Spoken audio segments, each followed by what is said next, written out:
You got nice teeth, and I was like, ah, that's a bit much, bro. Back to back. Come on now.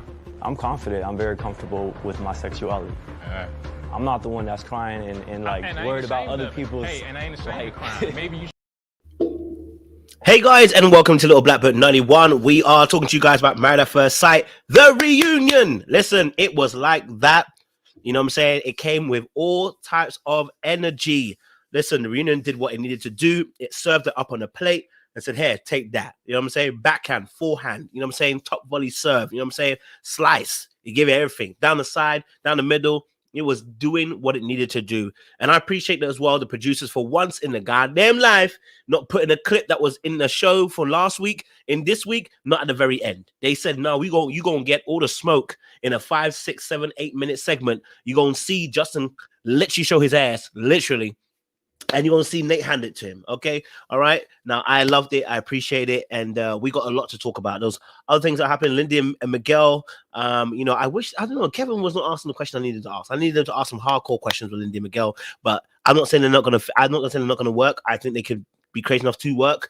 Nate and Stacia, there's some real issues there, but I think if they get somebody who's a counselor, they can actually work these issues out. They're both selfish. Like it just needs to both meet each other's needs. And then we also had Mitch and Kristen, which we already knew that was a kerfuffle, done deal. It didn't need to happen. Is what it is. You know what I'm saying? Like it didn't need to go forward. And then we also had Justin and our lovely Alexis. Listen, let's be honest. You know, I was on Alexis' neck all season, but Justin, just the last few episodes, brother, you have sunk into the abyss. I said the bar is in hell, and Satan used it as a pull-up bar because, brother, what were you doing out here boasting about your weak stroke game? And then the audacity, the gall, the unmitigated gall for you to open your beak and then be like, but you owed.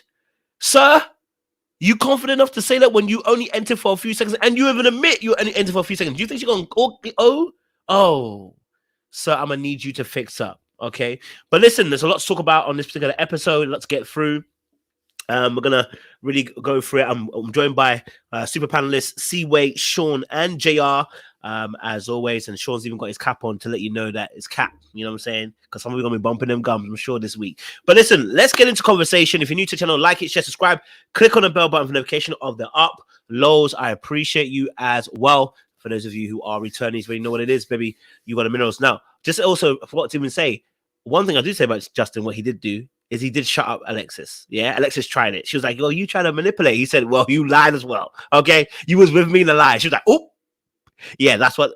And yeah, keep that zip because you tried it. Okay, but let's get into it. Let's get into the show. Let's talk about this Married at First Sight. Let's get everybody's first thoughts on this reunion. I think it's one of the best. That I've seen in a long while, if I'm honest with you, because it was straight to the punch. And then again, Chris and Paige was kind of mad still, but it was more that fact it was really bad. Okay, JR, talk to me. What was your original thoughts on this particular reunion? How did you find it? What was your overall sentiments to this particular reunion? You're muted, by the way, so go for it. Yeah, so yeah, good evening, everyone. Yeah, I thought the reunion was quite entertaining, actually, because it started off with the drama straight away. Asking who blocked everyone and things like that. I think everybody kind of looked at Justin straight away. And then, without going into too much detail, they went from that into the beef between Justin and Nate. So that was fireworks straight away. So yeah, it started off good. Then we got a deeper look into the couples. And Ben and Morgan came back to give an update. So yeah, I found it entertaining. I'm sure we'll discuss the key points in a few minutes, but it was all good for me. It kept me watching. So yeah. Love that. Thank you very much, JR. Seaway, what's your thoughts on this particular reunion? You know, what was it delivering what it needed to deliver? Was it giving what it needed to give? Was it pucking the punch you need to puck? Let me know. I thought it was good I think the reunion was better than the actual season that we got. I thought it was a pretty good reunion. And you usually don't see that. I did appreciate how they got straight to the point about whether people were together or not, instead of dragging that. I appreciated that because I hate when they do that. And they didn't do that this time. And I liked how they got straight to the drama, straight to the point. Kevin Frazier is always going to be a subpar, piss poor, host. So, I mean, there's that. But working with him, I think it was decent. So. Thank you very much. Appreciate it, Seaway. Hope Kevin Frazier never comes on this panel because you're going to have to answer for your crimes again. Sean, what's your thoughts on this? What's your thoughts on this, Sean, on the reunion? Everything Seaway said, but just maybe dial down 2 notches on Kevin Frazier, but he does low-key get on my nerves, so I can I can definitely understand where she's coming from. So listen, I think the reunion did everything it needed to do, within the first few minutes. I'm glad they didn't drag it out. I wish they would have taken a note from the reunion and apply that to future seasons so that we don't have to have these 2-hour marathon long episodes. They got right to it. And I thoroughly enjoyed the Nate and Justin back and forth. That was top notch in my opinion. We'll dive into the rest, but I definitely enjoyed the reunion. I thought it was, well executed, well edited, and entertaining. Love it, love it. Thank you very much, Sean, as well. All right, cool. Initial thoughts out the way. Let's break the earlier things, the things that are not as exciting. Let's break them down first quickly so we can get that out of the way and get straight to the punching as well. All right, cool. So we saw Lindy Miguel situation as well. They got together, and also Kristen and Mitch. We'll deal with Kristen and Mitch first and foremost. I know they talked a little bit as well. What was your thoughts on Kristen and Mitch, guys? Did you feel like it came to a solid conclusion? Do you feel like there's any more doors out open with these two? Like, what was your overall sentiment in terms of the situation? Sean's got his cap on. He's drawn it down. Sean, talk to me. Why have you drawn the cap down, sir? What does that mean? What do you say? I just think it's cap. I think Kristen just could not take being rejected by Mitch.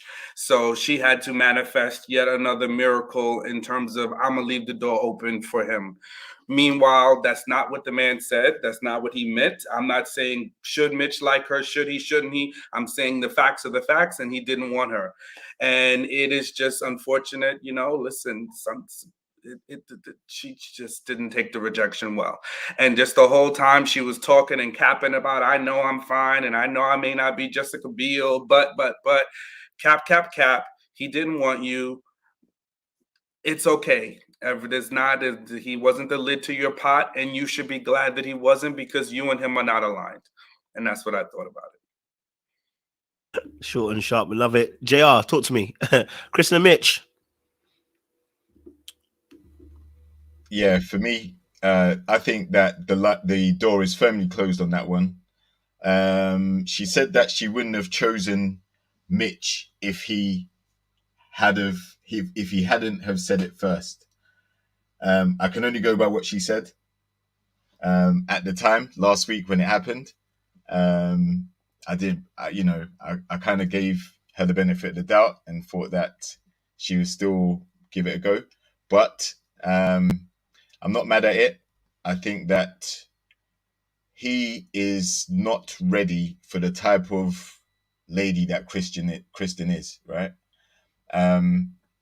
And to be fair, she did give him a lot of chances to try and she was very malleable. Like, she adapted a lot, compromised a lot, but there's no way that's gonna happen now. And even on the show, on the reunion, I didn't get any vibes that he had any regrets about anything that transpired between them at the end. So no hope there. Thank you, JR.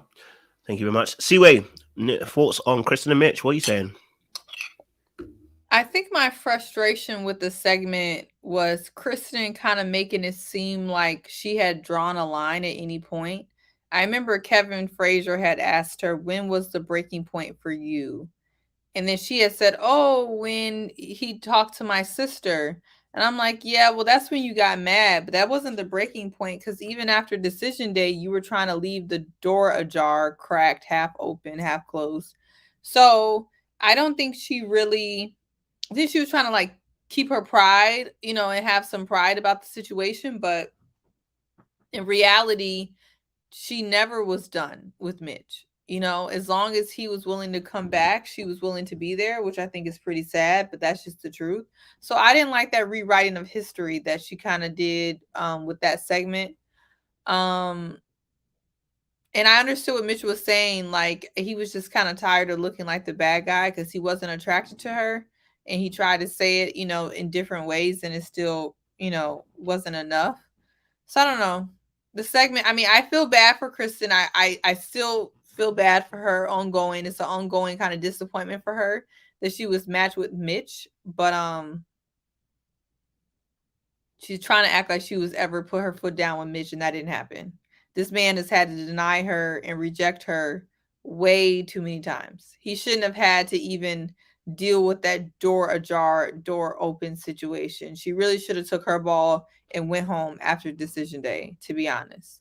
But she kind of forced his hand to reject her again, you know? And that was just kind of unnecessary. Go for it, Sean.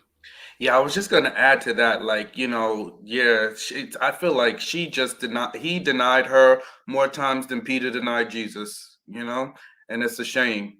It was his own bride wife, you know, that he, you know, signed up for Mafs. So horrible. And you know what was even worse? And this is the part that I wish Alexis would own, you know, is that she put her friend out there to be ran back over the bus. You know what I mean? Because Kristen could have been off in delusion land, and they could have had that conversation on the side, right? Because we know Mitch would have told her at some point, right? It didn't have to be on camera, another insult to injury, but you know, Alexis want to ask the tough questions. Are you going to be by the phone? It's if because I know that I've been there, and if the phone rings, shut up, cap, cap, cap, cap, cap. You've never told us anything like that. All you talk about is your engagements, and now all of a sudden you are the woman that has been wanting for the call of a man. So stop sticking your nose where it did not belong. You got enough to parse through over there on your end. Now you got to drag her through embarrassment here. And then she's like, okay, we get it. Oh, now you get it, right? You know, you're not stupid. Everybody knows that he don't want her, but you want to bring it out for the reunion. So that just made me so annoyed with Alexis again to be dragging poor Kristen out there, you know, to be embarrassed once again. I mean, yeah. Any other thoughts contributing towards Kristen and Mitch segment on the show? No? All right. Thank you, guys. Appreciate that. Nicely done. Swift. Okay. We got Lindy and Miguel. So Lindy and Miguel, they had their own personal segment, and they had a conversation with Kevin Fraser. They are together, guys. And Lindy also hyphenated the name. She didn't take his name. She hyphenated his name. So, you know, she said that's the. I was waiting to see if she was on the what you call it. I can't remember what it's called or whatever it is. I was waiting to see if they were going to ask her that, but I don't know if they did actually ask her if she's on that particular thing yet. So, but what's your thoughts, Lindy Miguel? you know, what do you guys think? You know, match made in heaven. JR, go for it. I think I wasn't surprised to see them still together, but I think they're together because Miguel does a lot of things to keep the relationship together. I don't think Lindy has shown signs of really changing or toning down much the things that she was doing before, right? That were kind of indicating a bit of problematicness. But I think Miguel is probably the glue that's keeping them together, and he's kind of keeping her from being unhinged. But yeah, I think they have an opportunity to work, especially now that she's compromised on the last name thing as well. So yeah, all good signs for now. Appreciate it, JR. Seaway, what's your thoughts on Lindy Miguel? You with it? I mean, I'm not surprised that they're together. I don't know what I think. I mean, I think there are two people that are going to try to make this work as long as they can, despite if it's a healthy situation or not. I mean, from what they said, it seems like they're having a great time. They're playing games together. It's all good. I don't know if I believe that, but that's what they said. I did find it interesting that Lindy's already trying to have his baby, and that he's the one that's like pushing that off. So I don't know. They kind of remind me of the Jesse, the bald head dude and the other lady that were throwing pots and pans and cups the whole season. So, and they're still together to this day. So sometimes people who have all that chaos can make it work. I don't know. Real stuff. I ain't lie to you. So they can. Sean, what are you telling me? Yeah, I wonder if she's gonna take that hyphenated name to work and pay off them loans and the bills that she keeping her hyphen for her, her certificates. That's what I want to know, because I know that name ain't hyphenated on that insurance card. That's what I do know. So I want to see how all that plays out. But I give them 6 months to a year tops, and there will be an announcement. I'm telling you, I don't want to predict the demise of nobody's marriage. As a divorced person, I don't push it on nobody, but I know too much about Mafs. They are giving me a combination between Eric and Vodka and Rachel and Jose, and they ain't gonna make it. It's too, we gonna have our talking points on camera, but there's chaos going on behind the screens. I know it, because they're too much. They're not really dealing with the issues. Because how are you going to tell me the sky is black when it's blue? There's no way we know that Lindsay ain't one flew over the cuckoo's nest, right? It's clear and apparent as day. And he's a very sensitive guy with mommy issues and has past trauma from previous relationships. It's a Molotov cocktail. So I'm just waiting for it to all blow up. And whilst they sit around and try to, sing me a lullaby, I'm not buying it. It sounds like a horror story. And that's that on that. What you say? It sounds like a horror story. Oh man, do you know what I find them interesting? My main concern was obviously the fact that Lindy's using certain. So she said about, now it's my time. I'm finding myself. I'm really discovering myself. I said, you're discovering yourself in this marriage. Oh yeah, so you can become something different. I said, but Miguel's willing to expand for her to have that. But how much is it? Again, Miguel's patience. How do I know? But I love the fact that someone even mentioned Dungeons and Dragons. They are bonding on those things as well. So there is some intimate moments they're going to be spending together with Dungeons and Dragons as well. So hopefully they don't live too much in a fantasy and they actually live in reality. But with Lindy's situation, when she said, obviously, you know what, I have shown him like almost the 10, but not necessarily there. I don't know. I don't know about anyone else, but this sounds really crazy to me. We are literally and nobody said anything. Kevin Fraser didn't say nothing. Are we not concerned that someone's telling you they're gonna breach? they're coming to their highest level form of madness, and we're just be like, yeah. So have you reached your 10 yet? What? Like, it's not that calm, bro. Like, it's really not calm. It's scary to me. Like how calm we're being about the fact that someone's just gonna be like, I can reach my natural anger. And even then, she was still kind of putting it down, like, yeah, I showed it, but I really showed it. So I ain't really giving you. I mean, he handles a little bit of my anger, and I'm saying, like, so are we not listening to what she's saying? Are we not hearing what she's saying? And Miguel, are you not listening to what she's saying? Because I'm shook for you. You know what I'm saying? Like, this could end real bad. We can end up on snapped. I don't want any of these two to be in that place. You know what I'm saying? So for me, I'm like, I'm scared for them. I'm scared for them. That's what I'm saying. But listen, if they can get past that and none of that stuff happens, then hey, maybe maybe then it can make it work. But I'm shook of. And then this whole changing your name to hyphen don't even make no sense. Baby, you might as well not have changed it. You might as well catch your name. There ain't no point. You might just catch your name. Right? You're gonna go through the hassle of changing your name to a hyphen. You might as well just kept your name. Either go all the way, don't go at all. That's what I was gonna say, because the reason for my identity, and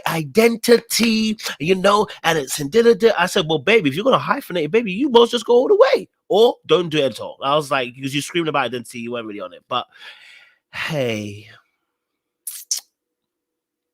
see what we're saying. I'm not going to tussle with y'all about this name thing because y'all choose to feel however y'all feel about it.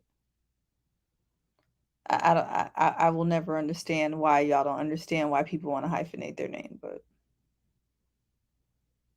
it's madness. I feel like I'm circling the drain with this conversation. So however y'all feel about it, it's a good compromise to me, and she's able to keep whatever her last name means to her while also taking his identity. And Miguel's also Hispanic, where two people usually combine the two names anyway, without the hyphen though.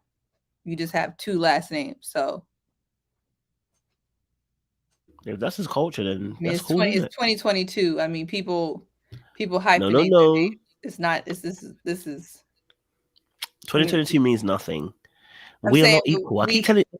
We hyphenate our names for multiple reasons. I get you. We're not equal. Yeah. We're not equal. Yeah, men and women are not equal. Unfortunately. We're only equal. We're only equal as in our humanity and the respect I should show you as a human, but we're not equal. You do not expect what you expect of me as what you expect from yourself. As man and woman, I think we need to stop this trying to bring this whole equality situation when there is no equality. We do not have equality. What we should be looking for is some level of equity to get close to equality, but not absolute equality. I cannot do what you do. See, but if you get pregnant, I cannot be pregnant. Do you understand? I cannot be pregnant. Do you get it? So we're never going to be equal. I'm not saying you, by the way. You took that from me saying it's 2022. Yeah, because just the whole, it's 2022. Like, as if like we should get out of this. I'm saying we're able to understand, we're able to expand our thought process on why people do the things that they do. You know, we should be able to understand different reasons as to why people choose to hyphenate their name, why their name matters to them. And you know, I don't feel like that's hard to understand. But the name is not even yours, it's your dad's. But you're in a simple predicament. It's your dad's name. It's not your mom's name. It's your dad's name. So you're keeping your dad's name. Do you understand what you're saying? No. If your culture already has I get it, but it's not your family's name. It's your dad's name. That's the whole issue. Most people say my dad's name would be my family's name. The thing is, you can't have it both ways. If this is your dad's name, you can create your own name, and we start our own family. Then I take the name that you create. You know what I mean? Her mama took her daddy's name. But that's what I'm trying to say. Mama took her daddy's name. I get the name that you're defending is not yours. It's your dad's name. But that's kind of like irrelevant. That's like throwing. It's not. It's not. That's the point. It's you want it to be irrelevant, but it's not. As we dig into it, guys. I get go for it. It came from my dad, right? We got that. Yeah. The point is that this is now my family's name. If my name happened to be my mother's and my dad's name, that is still my family's name. It's irrelevant to me if it's both names, if it's just my dad's name. The name I have is the name that is my family's name. And that name means something to me. If your name, Kojo, if your last name comes from your mother or your dad, I don't care. That is your family's name. And that's why I'm saying I'm just looping them. My family's name means something to me. If I choose to let that go because of whatever reasons, I may not like my family's name. I may not like my family. I may just really just want to give up my name because that's what I want to do. That's my choice. But I'm saying there's lots of reasons why people hyphenate their name because they want to hold on to their family's name. But you're not in that family anymore. You are no longer that. You have left that family, and they are no longer your responsibility. I am your responsibility. I'm responsible for you. Sorry. So they're not going to be looking at your family if anything happens to you. They're looking at me because I'm the one now responsible for you. So you're no longer in that family. You have moved over. So shift the thing.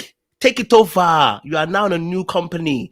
You understand? So you're in a new company. You're underneath that new company's name. You're trying to still have the old company's name on the thing because you're attached to it. I get it. But even the old name is patriarchal. Most people's, and within the Western society, by the way, most people's last name is their father's name. So you keeping that name makes no sense. I want to keep it because I want to keep my independence. But you're not independent because it's your father's name. Right. And I get what you're saying. And if you wanted someone to be solely responsible for you, and you want to be kept and you want to go with that mindset, maybe that's the person who understands, take your husband's last name. But I'm not talking about the patriarchy. I'm not even getting to all that. I'm talking about the name that I grew up with for this amount of time means something to me as my identity. Like this is my identity. And I think that should mean something without it being having such a, you know, a negative connotation about someone wanting to hold on to some aspect of their identity and where they come from. I just find it interesting, right? And we entertain the conversation and we leave room for it, especially with, you know, women that are professional, women that have certifications and degrees, and, you know, the challenges that you've explained to us that come along with all of that, right? But here is a woman who wants to totally be taken care of. Here is a woman who does not wish to work. Here is a woman that brings all this debt to the table, but she has so much resistance to changing her last name and wanting to hyphenate. It's like you just want it all and you want to give up nothing, right? And that's where I have the pushback. That's where I have the issue. You know, you just want all of these benefits, but you know, you want the tradition when it's convenient for you, right? The man should be the provider. But when the tradition comes into play where it's necessary for you to change your last name, and not by you, Seaway Lindy, it's like now we can debate, we can negotiate. There was no negotiation when she wanted her name on his insurance, right? She went straight to, what if I have a car accident? There was no negotiation about how much she wanted to work. She wanted to be able to work when and how and if she wanted to do it. So, you know, I think that's the point. And the hardest part that I have with accepting her hyphenation, because I think it's just more of a way for her to push her will and get her way and stomp her feet and not have to sacrifice or compromise in any way or shape.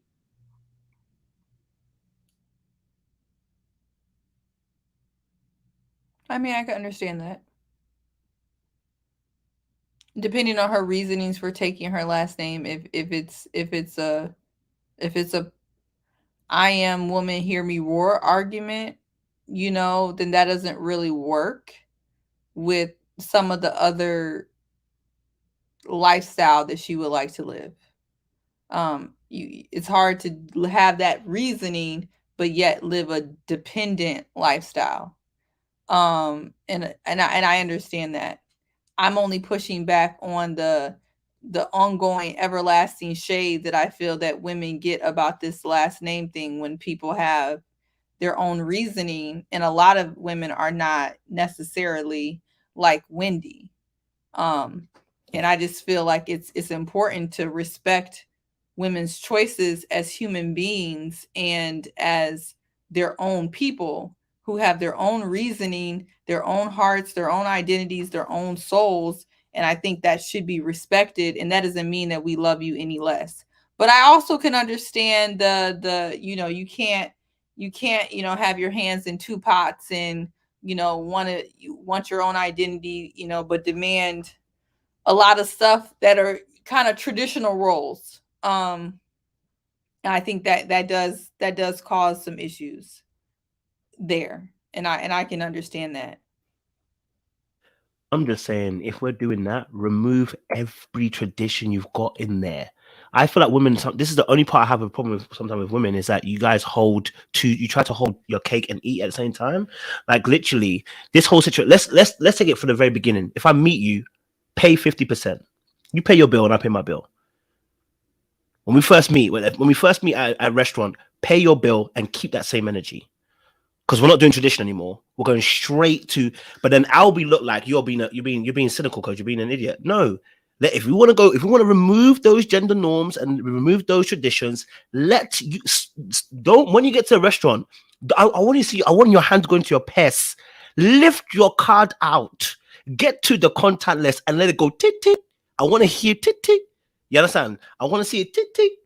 Yeah, me. And I want to hear it go ping on your phone because your phone's telling you that you've spent money at the restaurant. I want to see that. Okay? I want to see that. But you're not going to keep that energy, right? Because it's a man that should lead these things. A man should take care of you. And yet, the very thing I'm talking about is, well, then if you're keeping that tradition, let's keep it all the way. Let's keep it all the way. Otherwise, what you're doing is bit and part. right? But nobody would want to do that. And I agree. Nobody want to do that. So what I'm saying to you is that if we're going to do, let's do that. I know a lot of women here would say to you, if I say to a lot of women, how do you expect the bills to be paid? They'll be like, well, I expect him to pay the mortgage and the big bills. I don't mind taking the little bills.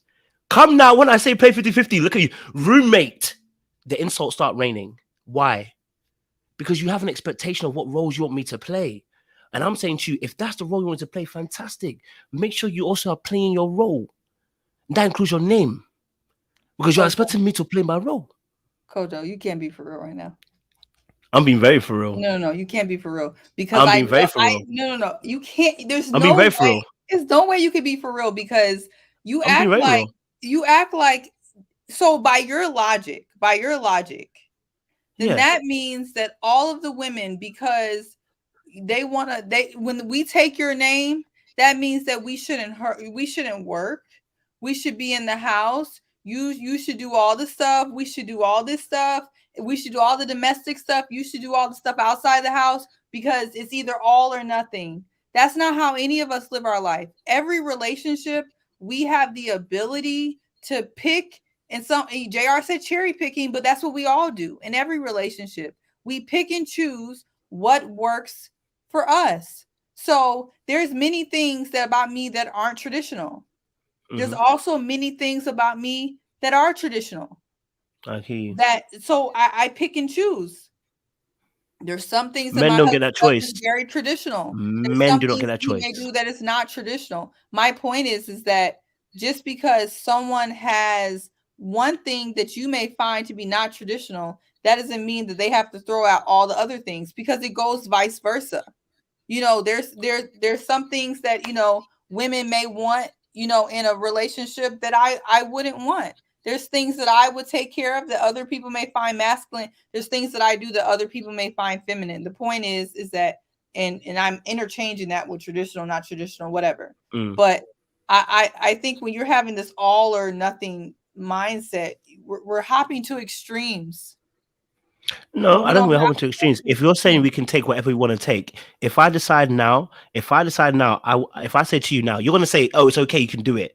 But I'm talking about the general populace. If I say to you now, well, I want to pay 20%, you pay 80%. You're going to tell me, oh, it's okay because you can do it. But the reality is not you, but women in general will be like, wait, what? So you want to be a dusty? So don't tell me we can pick and choose. We can't. As a man, you cannot pick and choose.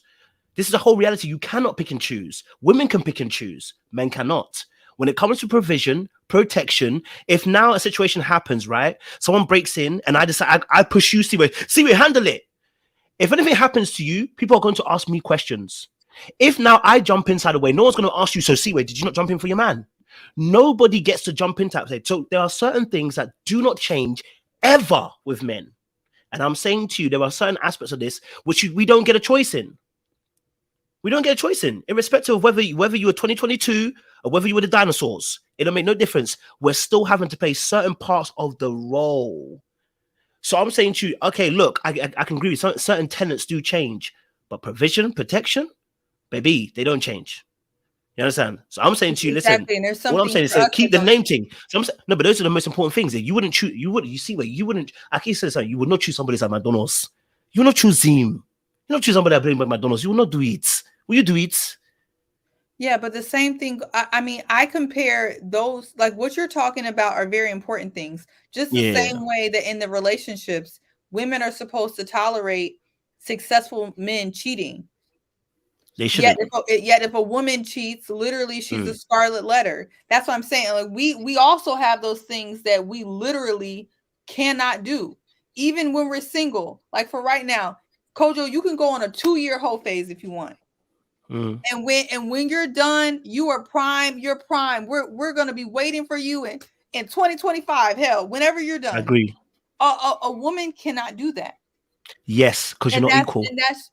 But I'm not even. I know we're not equal. That's my original point when I started. We already know that. My point is that we all have our things. I'm saying the name thing should not be up there. The name thing, in my opinion, should be something that people should be flexible on for lots of different reasons.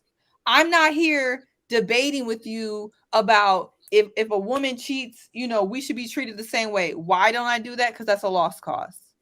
It's a lost cause. Just like I'm not going to debate with you about if somebody starts shooting, whether I should cover you. Hell no. It's a lost cause. I feel like there are lost cause issues here.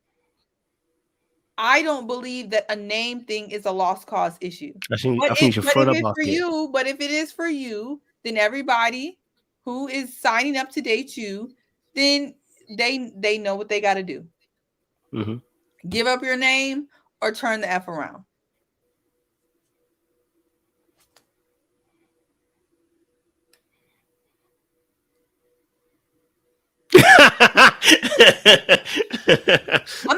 I'm never here to debate you for how you feel. If that's important, I get you. You know what I mean? We're tussling. Yeah. It's not a big deal. It's a good dialogue. You know what I mean? But I think it's important to know that we shouldn't be trying to like. I think it's important that everyone knows, and I feel people know. I'm not telling you can't feel the way you feel about your personal life.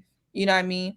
Like if taking has to be a line to you, yeah, there has to be a standard line, because there has to be a standard line. The reason why I go say to that, because when we go back to it, if a man now says, you know what, I'm going to sit back and let you pay the bills, you're going to call him Dusty, and I'm going to call him Dusty with you. So there are lines. So there is a standard in some shape or form. There's some type of standard. Now it's really not. No. I mean, come on, look at Nate and Stacia. We're gonna get to that. He's not Dusty. If he's paying, we've called him Dusty because he might not have the money he has. If he hasn't got the money he has, he's Dusty because he's lying and he's pretending he has the money. I'm not even talking about money. I'm talking about just their dynamic. Oh, okay. Their whole dynamic is a very 2022 dynamic. Even watching Kendra's channel. There was Kendra with her little dating show she got. There was a time where if she would ask a man how much a woman has to make to be with you, the answer would be, that's irrelevant. It doesn't matter. What she makes is no concern to me. There was a time, probably when I was a child, that would be the answer for 90% of men. Now, the answer is 70K. Oh, she got to be able to take care of herself. Oh, 100K. I ain't taking care of nobody. I ain't taking care of no girl. Don't be coming to me with your hand out. That is literally where we're moving. No, we haven't moved to a woman needs to. See, y'all need to send that to me, not Kojo. Well, super chat. Stacia is proud to be a Barnes, by the way. She's proud to change that last name despite their income disparity. Who? Stacia. Okay. Oh, am I changing it for the right woman? Nah, I'm not. I'm not gonna do the hyphen. Unfortunately, it's not my particular thing. That's the position I hold now. I may change it if you Cash App or Venmo in the chat. Seaway. That's what they said.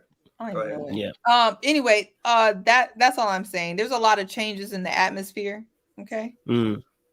So long as we can consider other atmospheric changes. That's what I'm saying. Well, that's what all change and let other things change too. That's what I'm saying.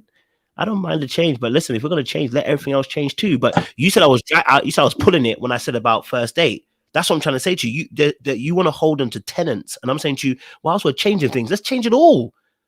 I shouldn't be looked at as bad if I get to the bill and go, "You got yours, I got mine." We're here in a partnership, right? I don't know you, you don't know me. Why is it bad? Why am I looked at as bad? Right? Since we're changing things, the world is changing, right? I think ladies need to change with it as well. I think if we're changing the name situation, fantastic. Let's change that as well. When I get to the bill, please don't look at me as if, what kind of man is if you're getting on paying the first date? Don't look at me like that. Look at me as if, well, you got yours, I got mine, and I respect that. Now, I'm not saying there are other women who aren't doing that. There are. I'm just saying, let the majority say that then. The same way you're looking at me and saying about the name thing, because you're looking at me like I'm not necessarily you per se looking at me, but almost sound as if I'm being ridiculous by saying about the name situation because we're in 2022. And I'm saying to you, well, let's look at the first date bill as ridiculous as 2022 when you earn your own money, you are no longer in a position of being taken care of. You're absolutely right. You're no longer a dependent. You're independent. You make your own money. You should pay for your own bill. You see that bill? You see how Kaden will say she gonna eat? I need her to pay her bill.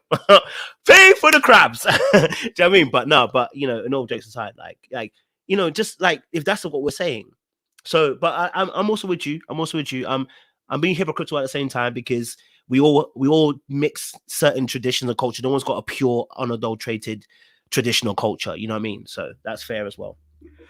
And I think this is one of those things, Kojo, too, is that we can't go in this conversation guns a blazing and being bulls in a china shop, you know. And I think that might be the 2022 way of approaching it, is that you're just gonna have to dial it back, because I'll think about, and I've talked about this before, like in my instance when I got married, it was something that I wanted, but I didn't go bulldozing it because I know how my ex-wife was. If I went with, you know, we're going to have a pissing contest about you changing your last name and why you need to do it, then we would get to tussling, right? Because even some of the ladies in the chat, when I brought up the example of Stacia, they're like, well, that's her choice and that's her thing. Yeah. But many a woman with all these accoutrements and all these things will change it. Just you got to finesse it a little bit. You know, it's not going to be you do what I say, you want me to pay the bill. We're going to have a little more nuanced conversation, and, you know, maybe wink a little dark arts and make her feel like it's her choice, you know. So we can't ram jam it down her throat, though. This isn't going to be one of those things that we're going to win it that way, if we win it at all. You're good. This shows me very diplomatic. I ain't got time for it today, so I'm gonna run this rule into the China shop and destroy some plates. Well, listen, I told you before. I told you guys the last live. I want to be married again, so I do not want my future wife to see this and get upset or cancel me out, because I want to be married. I appreciate a woman. You saw how beautiful and feminine and flirty and domestic and all the great things that Canadian was on here. You know, like, that's what I want. That's what I want. So I don't want to be tussling about this. I don't want nobody to bring this back. Well, you said on YouTube on Little Black Book. No. So, and I'm sure too, in 2027, when you finally decide to think about marriage, that you can too get there. Bro, you just want your socks ironed, bro. Like, just you heard the socks iron part, you was on it straight away. But what I would say about Lindy and Miguel is, like, she's expressed the desire to want to have kids now, right? Listen, I think they need to take a lot more time and work through some of the issues like you discussed. It doesn't seem problematic at the moment. They seem quite happy together, right? But bringing a child in so early into what could potentially be her level 10 tantrums, it's not going to be stable. It's going to be a nightmare. So, as long as they hold off on that. And the maternal video, when they showed the baby on the clip, it just reminded me how, man, that didn't look like maternal instincts to me. So if I was Miguel, I'd definitely be aware of that while she's trying to talk about having kids and stuff as well, right? Like, way too soon. I hear on the kids situation. We're going to talk about that with Stacia and Nate as well, because they got those issues as well, to be honest. Let's talk about Nate and Stacia and their situation, because there was a very interesting situation between these two, actually. These chicken bones are getting to my throat, bruv. But I got a little clip as well. This is interesting. I feel like I do give him the credit. I just feel like it's not in the way that he wants. Mm-hmm. He did book the jet ski and the axe throwing. Those are activities he wanted to do. Do I personally want to do them? I don't. But I...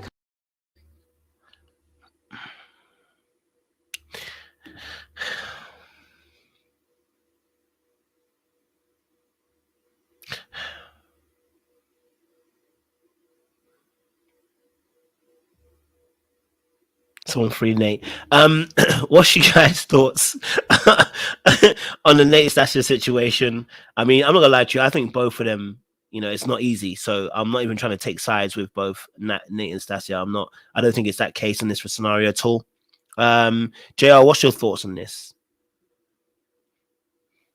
Well, I think the fact that she had to emphasize that she doesn't endorse him or show show praise in the way that he wants it to be received. I think that was very telling, because part of being in a relationship is to try and learn how someone wants to be spoken to, touched, hugged, all those, you want to learn how your partner wants it to be received, so that you know how to give it to them, to make them feel like they're getting what they want in that situation, right? And vice versa. It's supposed to be reciprocal. And that's the thing I think people go away from nowadays: the reciprocation, the reciprocity. All right. So that was very telling for me. Stacia I think she's trying, because it's working. All right. She's saying that even though she has no interest in doing these things whatsoever, she's still prepared to do them as well. Some of the activities that he likes. She doesn't find that fun. But you know what? She's getting to learn her guy, and she's getting to adapt to some of the things he likes doing. Nothing wrong with that. And I'm sure Nate's doing the same thing for her as well.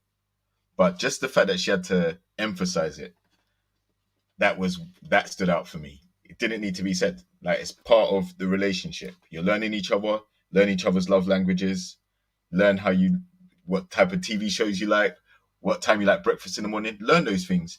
And hopefully you do a lot of things together, and that keeps you growing together, right? Who's next? Go for it, Siwe. This is what I see. Because Black women are hypergamous, a lot of us, and because we are loyal to a fault to Black men, which most of us shouldn't be, people like Stacia have ended up in this position. And y'all gonna say I'm about to jump off the bridge, but I saw Kojo's commentary earlier, and I feel like we're missing the point here. We're missing the point. The problem is,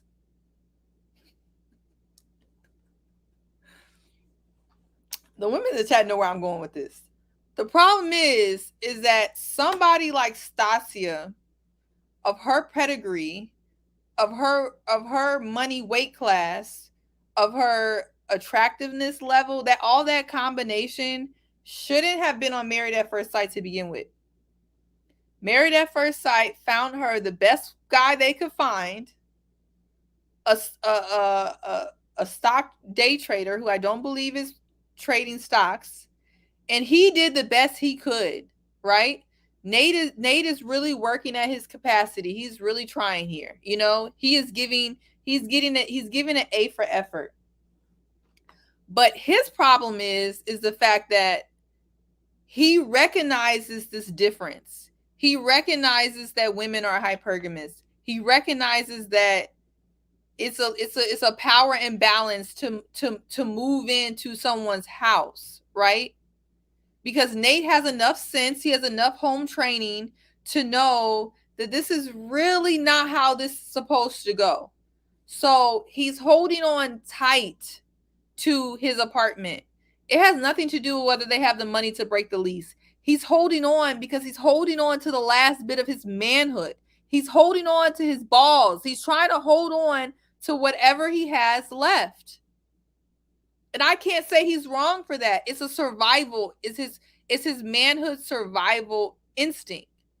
That is what he's trying to do. He also is not, I think he's not as mature in some ways as Stacia. And so he doesn't really realize that, like, this is a woman, I wouldn't say of a particular age, but a particular status who wants particular things. And she does not want to go back to particular age. Yeah, particular age. But definitely by where she is in life, she has that appearance to her, and she doesn't want to do some of those things that Nate wants to do. So that's also a problem. And Stacia is also doing really the best she can. It's not her fault that she makes $500,000 a year. She could work on being a control freak. She could work on that part. Exactly. But she's trying to be welcoming to him. And she's like, hey, like, trust me, come over here, come live with me, like, whatever. And he just can't do it. So in the wise words of Bartiz, everyone's wrong and everyone's right. And no one's wrong and no one's right, honestly. And I hope that Nate will trust her enough to kind of let his guard down and maybe believe that she's not gonna make him regret giving up his manhood in that way. And I hope she kind of loosens up to realize, like, hey, you're in a situation with a person who may not be at where you're at in life yet. He may not have your money, yet. You guys may like different things, but like, let's try to be a little bit more flexible. And if they can push through this kind of weird period, and if Nate can get to where Stacia is in life and they kind of balance out a little bit, I think they'll make it. But if I were him, I would have very similar reservations about giving up my house and my independence to go live with any woman, even one as seemingly as nice and put together as Stacia. So I don't want to villainize either one of them. I think they're in a very, anyone who's lived life and it understands or been married or in a serious relationship, these are one of these issues. This is just an issue. And I don't know how they're going to fix it. But power through, pray, have a good community, and really communicate and try to trust each other. I think they can get through it. But if they want to keep playing Quien es más macho over and trying to have a tug of war of who has the biggest balls and no one wants to move because they're both scared, well then they're gonna stay where they're at. So that's my thoughts on them. Love that. Thank you. JR shaking his head. What are you saying, JR? Good rendition, yeah. I'm saying, listen, no man should have to give up their manhood, first of all, yeah.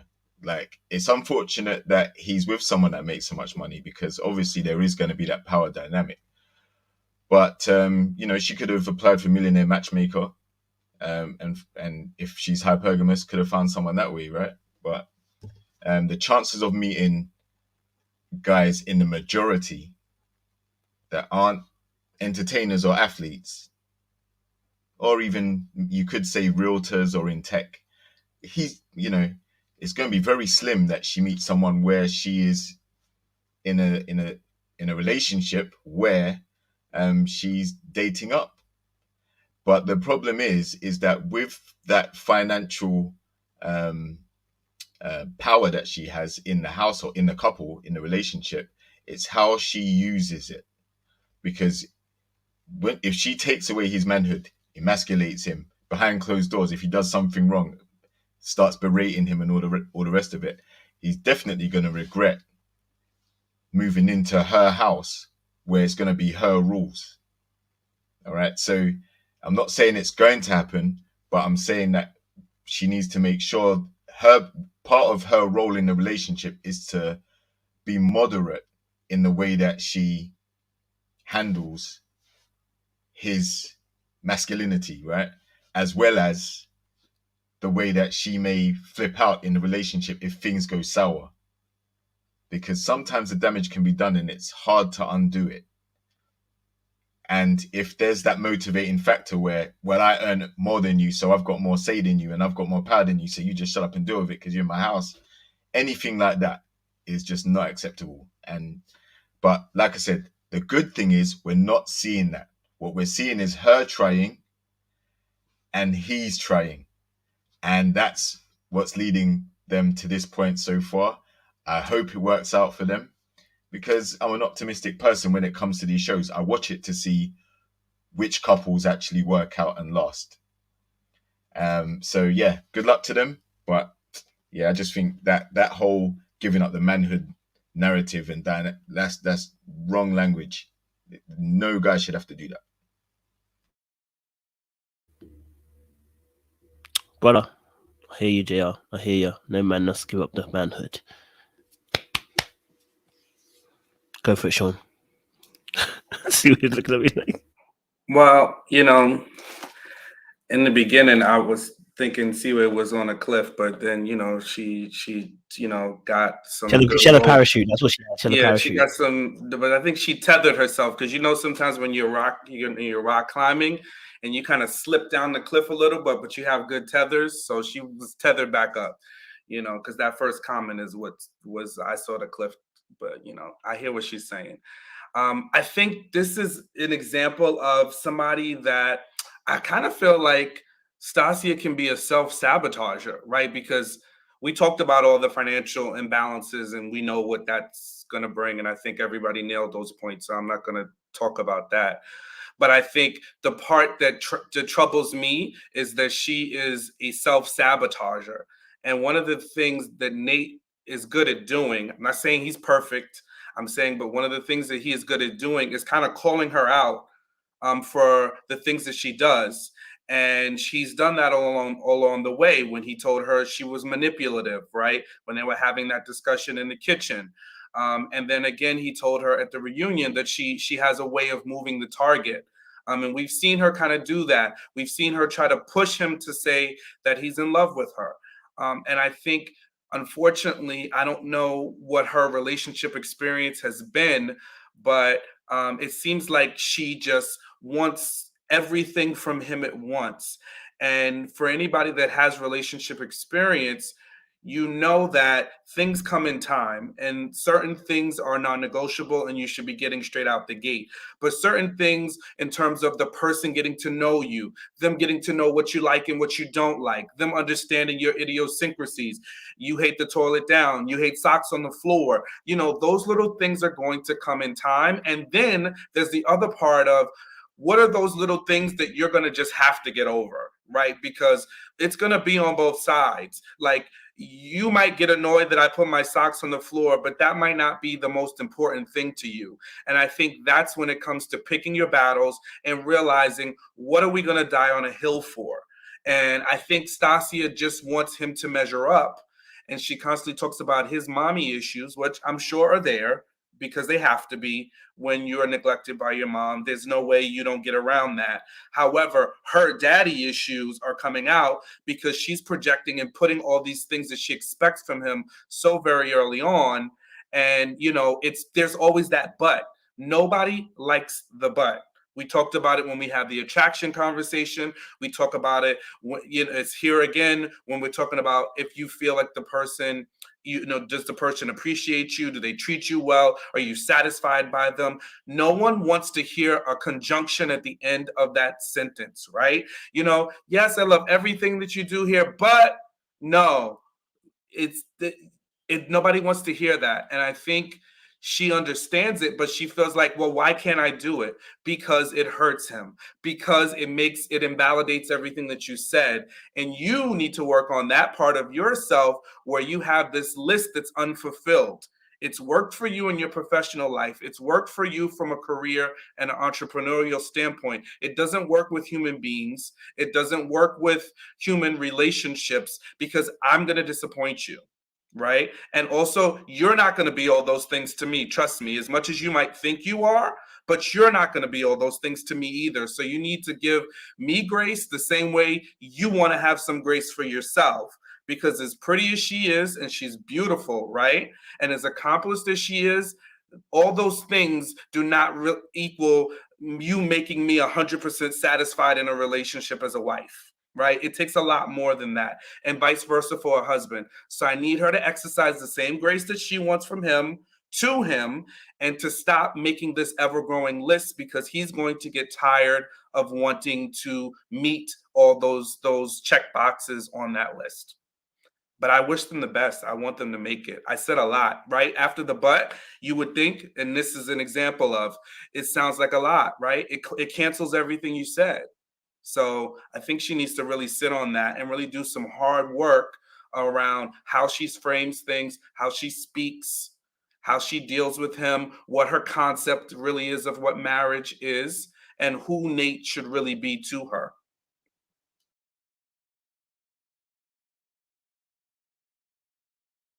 The breakdowns are incredible. Love it. Personally, I think, I can see both issues here. But listen, fellas, listen, whilst the ladies are dating up, we got to start dating down. We got to continue that progress, okay, guys? All right? Because they date up, which means we're dating down. All right? So continue that trend. Don't break it. All right? No, but in all honesty, and reality, I think with it's such a tough one, isn't it? Because I think with both Nate and Stacia, I think Nate will definitely have some insecurities before the relationship. I know that because he was speaking to his barber, getting a lineup. He was talking about it. The insecurities, and wanting a safe place to be able to, be able to voice those feelings. I think also as well, I wonder what kind of conversation they would have had about finances, and I'm sure they did. But in terms of how that looks and how they want it to look, I expect me to, because if you're asking me to pay 64 on this mortgage, you're bluffing. That's it, you're bluffing. You know what I mean? Like, you might have to look for an 80-20 because you're looking at the financial aspect. You don't make as much as her, so you may be looking at having to pay less in this instance. But I wonder what kind of conversation they've had about finances as well. And with the situation also with what he said, it's interesting because I think at the day when they chose the choosing day, when they said yes, we're gonna stay married or whatever, Stacia rattled off a list of how bad he was, and I was just like, baby, and you're not listening to your man, what he's saying to you. At that point, he was actually telling you, saying, hey, we have issues. What he was trying to bring was a collaborative effort. And I think Stacia is very used to pointing out people's flaws and pointing out maybe people's issues. I know you guys are saying very easily she should, someone put in there, she should go and date White. Baby, she's going to have the same issues, okay? Look, it doesn't change what's in you. It doesn't change what's in you. You might have a larger scope of option, but it doesn't change what's in you, okay? All right? So you need to fix that. You need to work on that.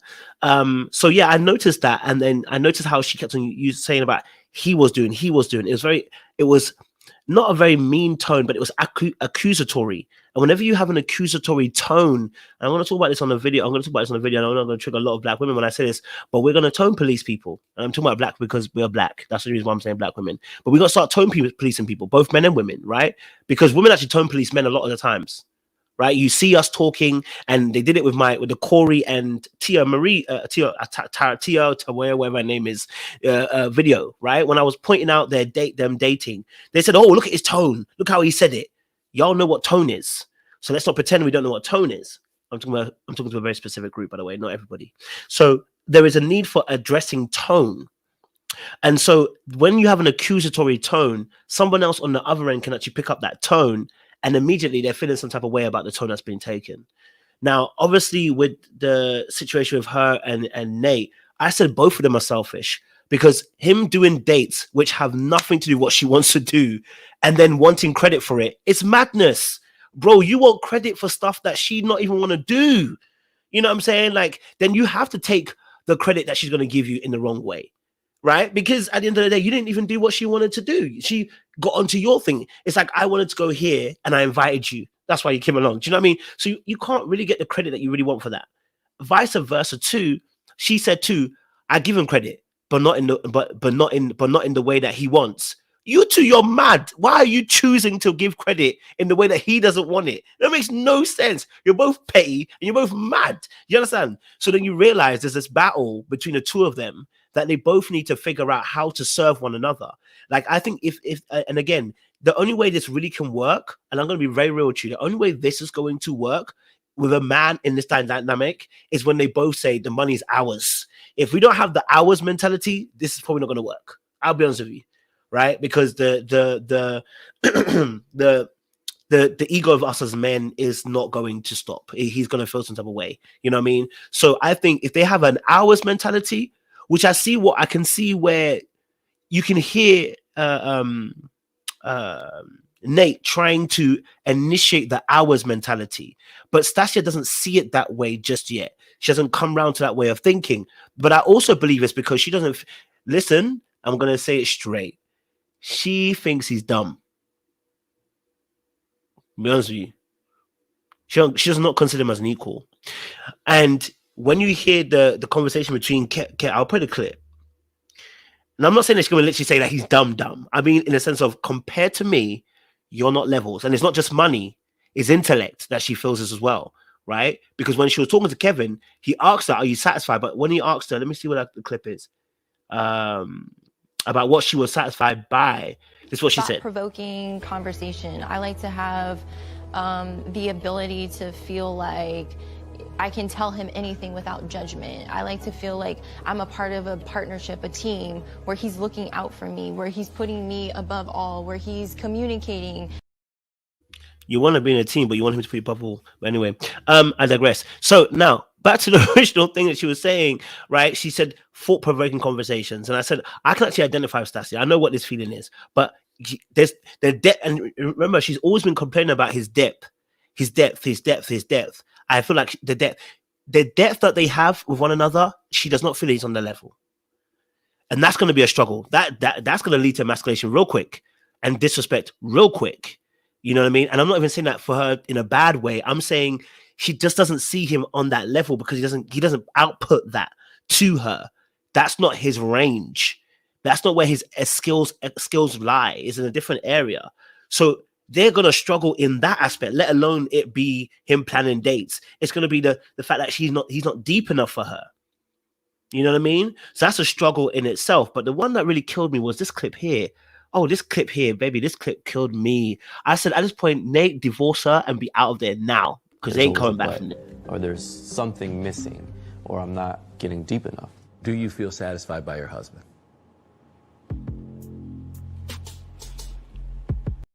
No, how can she pause like that? How can she pause and look at Kevin like that?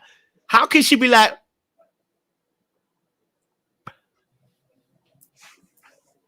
Go on, Sean. Yeah, and I think that's where we get into the conversation. If you think you can get better, don't choose me. You know, you need to go. You need to go on about your business because I think she has this, and this is unfortunate. And I think Seaway does a good job about talking about this. And I think this is where this conversation is important, where you need to be a whole person before you get married. You need to be your own person. Nate can't be all things to Stacia. You know what I mean? Like he can't, the laundry list of conversations and the types of things that she wants him to do, I don't know if it's in his wheelhouse, but I sure know he gets on YouTube bumping his gums talking about monetization. He seems like he has fluid conversations. He's not like dumb as a box of rocks. So it's like you want to have, then get your therapist and have these conversations with your therapist. Maybe they're not conversations that you're going to be meant to have with him. Maybe they're things that will develop over time. You guys just met each other 6 months ago. You know, so I just really feel like she's putting too much on one person because look, we had jokes on Nate straight out the gate, right? You know, we were saying he's the next second coming of the dust storm, right? All of that stuff. But he's been able to have fluid conversations with her. He's been able to, you know, talk through things. He's been able to be accountable. So I got to give him a little grace, you know? And I got to say, like, come on, lady. Like, at what point do you put so much on one person? You are 37, probably a little bit older than that at this point. Like, there's got to be other outlets and other spaces where you can find some of these things and give him the grace to grow into this, right? You guys are having a great time. You have great chemistry. You like each other. You wanted love. He loves you now. And this is the moving target problem. It's like now you want him to have this depth that you probably don't even know what the hell that is, right? But you want him to have it. Does he need to have that? Like, is that a sustainable quality that's just going to make him wonderful? No, it's just a wish list one item, right? Can you talk to him? Can you explain something to him? Does he listen to you when you talk? Are you guys able to work through conflict? Like, what are things that are going to make you have a long-lasting, loving relationship? So that's my issue. It's like, come on, lady, if you want a marriage, you signed up for Married at First Sight. Now you freaking want, you know, a romance novel, which I think is just unfortunate. She's gonna ruin it. You'll ruin it. Leave my lips. Go ahead, Seaway. Go for it. I mean, I think this is what I was getting to when I was on that alleged cliff. is the fact that I think most people at her place in life do want that. And I think most women actually, this is actually the time that you guys say, if I ain't what you want, walk away. This is when it applies when it comes to women. Not that looks nonsense that we've been circling the drain about. This, when a woman does not think that you're mentally on her level, and I didn't even peep that honestly until it was just brought up, but I do agree now that I'm seeing it. If she thinks that you're like kind of slow in any way, that's when you need to actually be like, look, I ain't the one for you, because I'm not gonna get on slow. I can get some muscles, get a haircut. I can do all that. I can get my swag. I can get my teeth fixed. I can get swaggy on you. I can fix that. But being a little delayed, a little slow, or just not that type of intellectual person that she wants. You can't fix that. And that was what I was getting to. I feel like they gave her someone that was nice looking, someone that can communicate at a particular level, someone I feel like who is trying to be committed. He's not one of these people who come on here playing games. I think he really is trying. They gave her that, but they didn't give her this like intellectually stimulating, whatever. And to Sean's point, if that's not really something that you need, then you should, put it on your wish list and let it go. But if that's something that you really need, then you need to free yourself from Nate, because he's only going to be what he is. And I'm not saying there's nothing wrong with Nate, I mean, well, the Robin Hood trading, I don't know.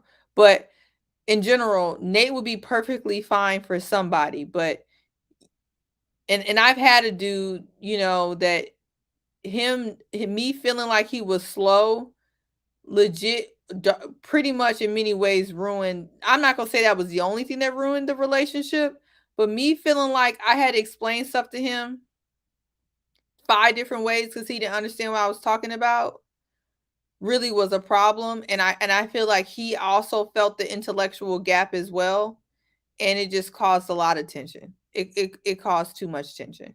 So Hey, yeah. I'm hearing you on that Seaway. I'm gonna say this, what I've said. This was a few years ago. I said this. I said, as a man, sir, guys, you see this ego, yeah? You have to be kind to the ego that you have, bro. Okay? Don't be dating these women. I'm joking, but no. You gotta. And I'm being deadly serious now. I remember I was talking to a friend about that. So saying, men are gonna always struggle when they don't dominate in certain areas. So you need to have an area of dominance over that woman. No offense to women. It's going to sound sexist, but the reality is, with your ego, you're going to need that, okay? Because women date up. So there needs to be something that you dominate in and that you master, so that when you speak about this thing, the person has to respect you in that particular field. If she dominates you in every particular field, she's gonna be hard pressed to look at you any particular way, because she dominates you in every area. You know what I'm saying? If she dominates you in status, wealth, power, if she dominates you in intelligence, if she dominates you even, you know what I mean? Like, there's no area that you defeat her. You can't even beat her at FIFA. You are going to struggle with that woman. She's going to struggle to look at you. Because a lot of women, not all, a lot of women look for men that are great. They look for men that are greater than them. They look to be inspired by that greatness.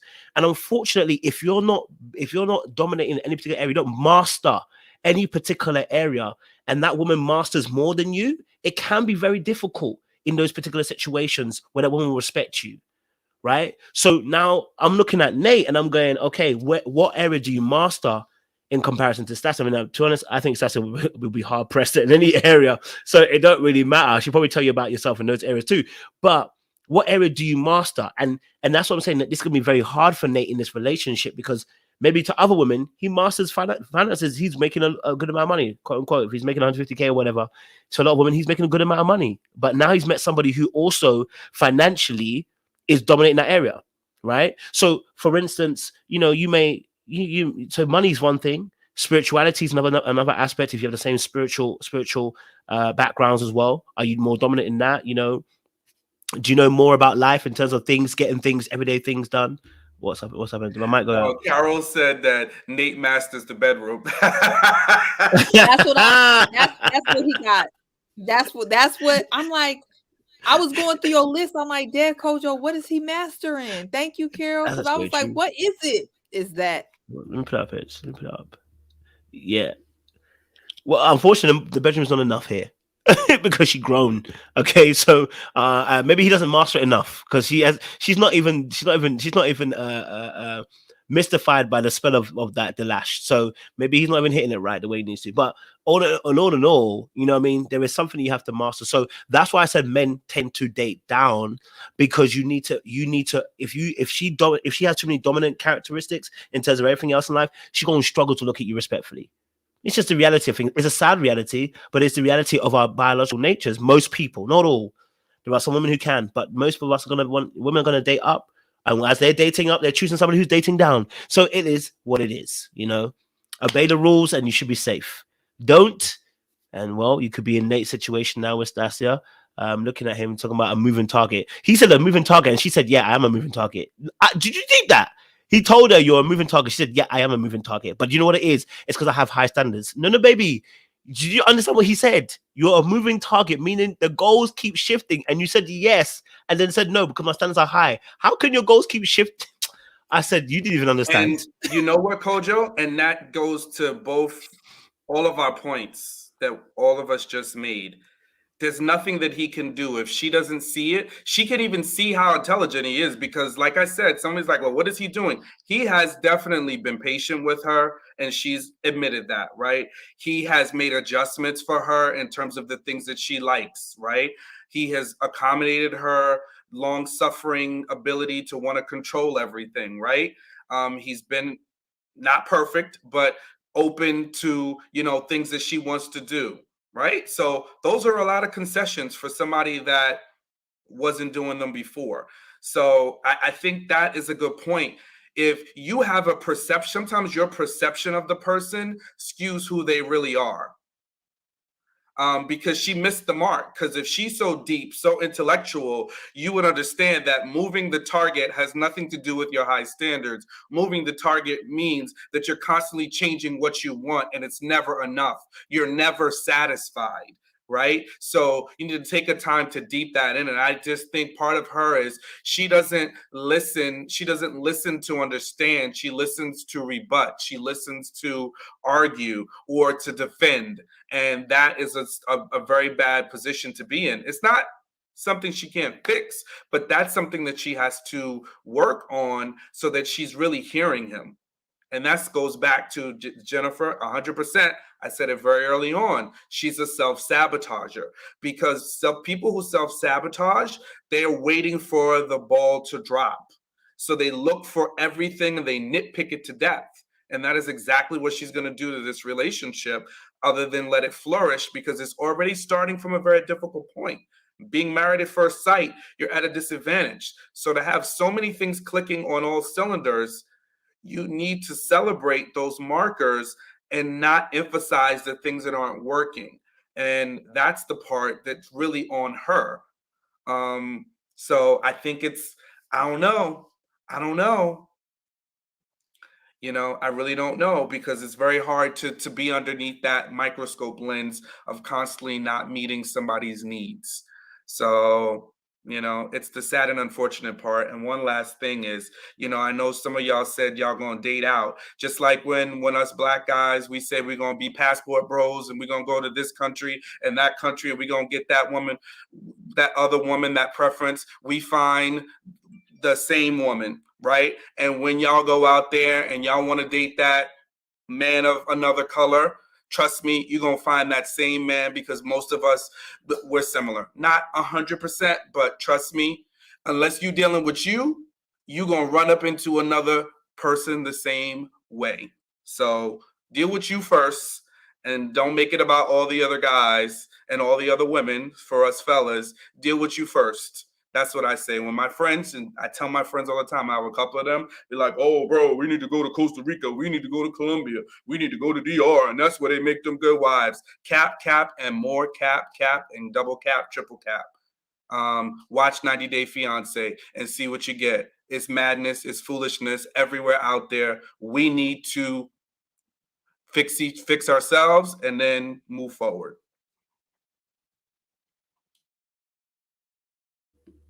Any more thoughts? Go for it, you go. You got thoughts? Well, I mean, if this leads to the Justin situation, but I just feel like I also thought Nate had some chillness to him until I seen him tussling with Miss Justin. I really didn't understand that. And I didn't understand why Nate was so pressed on whether another man liked him or not, and why another man unfollowed him. I have just never seen, like, Stacia looked so embarrassed. Like, I just could not be sitting next to a man trying to ask another man why he unfollowed him. That I would love to hear what JR wants to say about that, because JR was so confident about Nate, about, Justin, Miss Justin being a liar. But why is Nate so pressed on whether another man follows him or not? Okay, so they've had bad blood. Well, I know that Nate has wanted to put hands on Justin from early. I saw reports of that, right? I don't know what happened backstage, but I don't think Nate is so much pressed about Justin unfollowing him. It's just the way that he's been throughout the season. And Justin was trying to throw shade on Nate. And Nate was just like, listen, you're a crybaby. You always get in your feelings. That's all you've shown us to be. And then all of the cast have been unfollowed. And when Justin gave his reasons for unfollowing everyone, there were some lame excuses. Like, he's a big kid, big 6'10" kid. So for me, like, I wouldn't have Justin talking to me any kind of way from the way he acted on the show. I'd definitely be giving back more than what he gave to me, because he's soft. SOF capital T. Right, so sensitive and in his feelings. He cried for like the first 5 or 6 episodes back to back. You know what I'm saying? So yeah, Justin was trying to throw shade on everyone this episode. Like, this reunion was meant to be where they are now and all the rest of it, but when it came to that whole who's unfollowed who thing, man, everybody looked at Justin. You know, like, he's following people because they didn't, like, they went to go for a jog and they did it, like, they told him the wrong time or they didn't invite him. Man, he's 6'10", jogging with these small. Come on, man. Like, I don't know what his issue is in terms of his oversensitivity, but that's why Nate went at him, because he's just like, yo, I can't have this soft guy talking to me any kind of way on TV. And I don't blame Nate for standing up to him, or Alexis, or Kristen, or anybody else that had anything to say about Justin. He was moving mad. I'm sorry, Justin's reasoning were kind of valid. You don't follow Stacia because you beefing with her dude. Fair. You unfollowed Lindy and Morgan because they were phony kicking. They said they were gonna go somewhere with you and then went without you without telling you. You don't follow Kristen. I'm about to say Kristen with the Y because I watched Miss Misha. You don't follow Kristen anymore because she be all up under Alexis' butt and being fake. Valid. I don't know. He listed a lot of valid reasons. I'm not gonna hold you, but I get what you're saying, JR. But Nate went back to this issue over and over and over again. And I called Justin Miss Justin, but honestly, Miss Justin seemed to be the most stable out of the two. It was Nate who was doing the absolute most. Stacia looked embarrassed. She looked completely embarrassed. I'm just saying what I saw. I saw a lot of energy that didn't make no sense. And if it don't make no sense, is a reason why it don't make no sense. That was a lot of energy. Okay, yeah. I don't know why he was following, unfollowing. That's just Justin being Justin. Right. Yeah. So what I think is he unfollowed them and then followed them again to be nosy to see what they were up to. But that's the only way I can really think that he must have been doing. But yeah, let's not get it twisted. Justin trying to be Miss Doubtfire 2022. You know what I'm saying? Like he's not right. Miss Doubtfire? I don't understand. Yeah. You know, like the whole all right, let's call it RuPaul or like that's work. Very, yeah, exactly. Let's work. Very sassy. Very sassy guy, man. He's too emotional for me, man. He has problems with every member on the show. Plus, yeah. So why would Nate call Justin fine though? First of all, that's highly contestable, and this is what I want to get out. Okay. First of all, like we need to stop the cap because Justin, I don't have enough caps in my house, and unfortunately, I'm still not unpacked for my move because I would bring out every cap and hat and piece of headgear to put on my head. Because let's get after the fact. Are we going to deal with this now, Kojo, or later before I unload my clip? Because I don't want to misappropriate the fire that I have. I might have to go and get one of my caps as well. In fact, please do. All right, get them ready. You can do it now if you want. You want to do it now. You can do it. You're already hearing it. So I think like if we're talking about Nate, right? Yes, they went back and forth. But first of all, I can't remember the last time I blocked somebody. You know what I mean? Like, just like, let alone a whole bunch of my colleagues, like, or people that I was on the same platform. I'm not going to block you. I think that is so passive aggressive. It is so meh, right? If we have an issue, I'm going to deal with my issue with you. And then we're going to deal with it, right? I don't need to block you. I don't need, like, what is that doing? Like, I don't want you to see what I'm doing. Like, who cares? Right. So for me, I would be like, bro, I would if a bunch of my people and my peers, like if all of us on the panel were together and one person blocked all of us, yeah, I would be like, why are you blocking us all? You know, like what's the deal? Right. I would want to know about that. And that's something to talk about. And it also speaks to the emotionalism that he has displayed. And that is Justin. And then let's talk about all the capation, right? So meanwhile, because Nate gave you a compliment, right? We don't know the context of the compliment. We don't know how it came off, but all of a sudden, now the compliment was a pass. Come on, bro. Like, you legit thought that just the same way you were celibate because all the chicks wanted to see your junk. Like, I'm tired of the cap. I'm tired of the, oh, he's laying it down in the bedroom. It's good. He puts on that smirk and da-da-da-da-da. Meanwhile, Alexis is like, it wasn't hitting on nothing. It was over before it was done. And she didn't even want to count it. So it's like, cut the crap. I think Stacia was more embarrassed that Nate was about to fold him up because I love Nate's response, contrary to that boy Justin, what the boy Justin had to offer, right? But he was like, I'll fold your skinny arse. That to me sounds like more of a like something about to go down, not boy, take the bass out your voice. You know what I'm saying? Like, and yeah, that's that on that. Can I have a question though?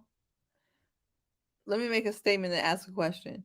There's nothing wrong with a man complimenting another man. I agree with everybody in here that's saying that actually it's a sign of masculinity. But here is my issue. What are you calling fine about Justin? Why are you talking about this man looks too good to be on this show? And Nate never denied it. So he did say it. Because that was very, you gonna say this man Justin is too fine to be on this show? Seaway, you know he ain't say that. He did not say that, Seaway. I believe he said that. He never did denied not that. Say that, Seaway. This is an edited show. You know, ain't no way. I don't He know why gave him a compliment.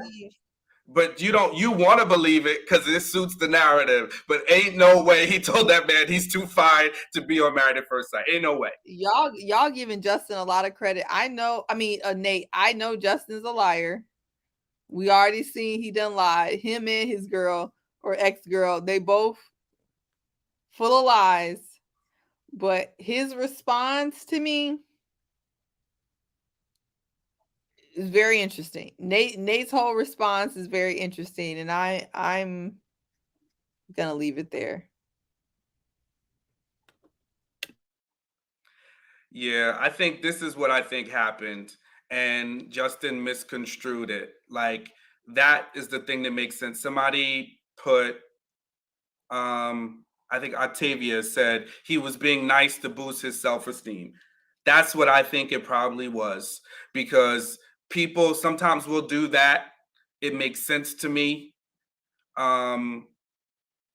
You know, like we see somebody and they're probably down on themselves, and he's like, "Oh, I don't know," or whatever. And he was like, "Oh, bro, you got nice skin, you got good teeth. The lady's gonna like you, you know."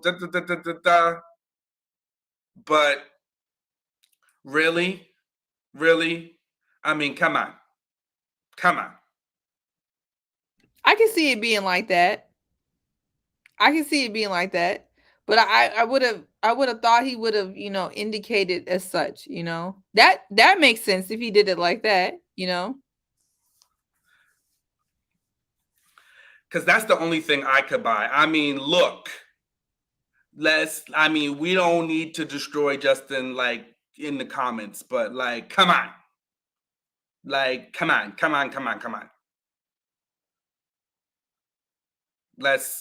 How many caps you got, JR? I mean, look, I'm not, I'm not trying to say nothing, I'm a dude. You can see a dude and be like, this guy's handsome or whatever. Ladies, y'all fill in the blanks. Like, I don't know. I mean, come on. Like, that would be a lot. It's a stretch. Like, it's a stretch. But y'all two gonna breeze by all that energy Nate had for Justin. Oh no, I mean, I think it was a lot of time. I'm not gonna hold you. I think there's nothing masculine about that. There's nothing masculine about that energy that Nate had for Justin. There's nothing masculine about Justin, full stop. No. We know that, right? We got that. That's why I call him Miss Justin. We on Miss Nate right now. Because we about to move on to Miss Nate. I'm gonna need you to get your pronouns before you get hogtied in the comments. So please, right? So that's like why I'm appropriate your pronouns correctly.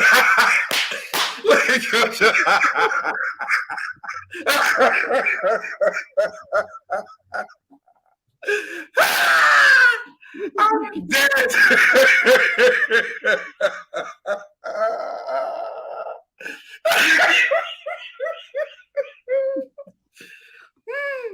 Y'all are bored. I got my eye on Nate. Sorry. That's all I'm gonna say. There's a lot of caps in there. Listen, I'm not gonna lie to you. After the argument, I did have my eye on Nate. No homo. Because he gonna accuse me next. But I have my eye on Nate too. That lovely flowing skin. Listen, I don't know. Look, I don't know. Sometimes I'll say to a brother, your skin is looking good, bro. You know what I'm saying? You look like you got good melanin, and someone might take it the wrong way. Do you know what I mean? So it's definitely possible to be like, bro, like, you're looking good, man, or you smell good, bro. You know what I'm saying? Or those, that looks good on you. That top looks good on you, bro. Do you know what I mean? Yeah. Or I might say to you, you're a handsome brother, man. Come on, like, you're a handsome bro. Don't. But I can also understand how it can be taken the wrong way, and I can understand how it can be interpreted the wrong way. What I would say is the way that Nate was pressed was a little bit shaky for me. Just the way he was pressed. I know someone's accusing you of being gay. Don't get it twisted, right? But nobody believed it. But now the way you reacted made me think, oh, Is there something there, or maybe rather than it being him about him being gay, maybe the way Nate looks at his masculinity is an issue. And I'm not talking about the compliment. I'm talking about the fact that he got accused of being gay, because the fire that he's had for Justin, yeah, I almost feel like there's a resentment against Justin's feminine energy that he carries. I almost feel like sometimes there's a bit of annoyance, almost like you're annoyed by the fact that he carries a feminine energy, almost like when you're carrying a bit of toxic masculinity. And I think that maybe that's what got him so pressed. I think Nate carries a bit of toxic masculinity, and I think that's why he's triggered by Justin's effeminate behavior. Don't get twisted. I don't like seeing Justin cry all the time, and it'll be annoying for me too. Don't get twisted. But it's just the way that he's so pressed about Justin. Maybe that's the reason why. Maybe it's not that he's gay. Maybe it's the fact that he's got that masculinity where he holds it. Men have to be and when he saw that behavior from Justin, I think maybe that triggered him a little bit. You know what I'm saying? So, you know, yeah. Coder, you're onto something, because that's what I was getting at. Both of the tell him. The serial unaliver, the one from Illinois, I'm forgetting his name. But when I was watching that documentary, and there's a lot of people who have this issue when they're not okay with who they are, they have the most venom, and a lot of their victims are people who identify like how they want to identify, but they don't feel like they can. And they go through this feeling like they hate themselves, and so they take it out on others. And to me, I can breeze past the whole like compliment thing, because I don't see nothing wrong with a man complimenting another man. But his disdain and his hate for Justin's quote unquote feminine energy and Justin's being too emotional, for me, it was too much energy for Justin. Like, if he's a crybaby, why does that bother you so bad? He called him a crybaby 3 or 4 times. He called him emotional like 3 or 4 times. And then I wanted to know why he was emotionally blocking people 5 times at least. And I think even next episode, we're going to get to that. To me, his disdain for Justin's quote unquote feminine side is a red flag. And I think a lot of people are used to seeing people who they think may be not straight act like Justin. But for me, the type of behavior I've seen are not the people who act like Justin. It be the people who act like Nate. And I'm just going on what I've seen in my own life. To me, that level of energy for someone who is quote unquote feminine should not bother you so bad unless it's reminding you about something that you don't like in yourself.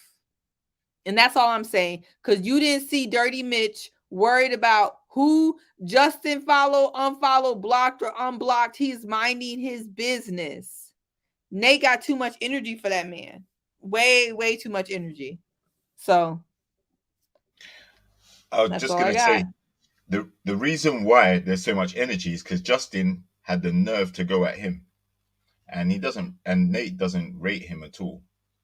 So what he tried to do is basically set him and say, look, bro, as soft as you are, don't talk crazy to me. That's all he was trying to do.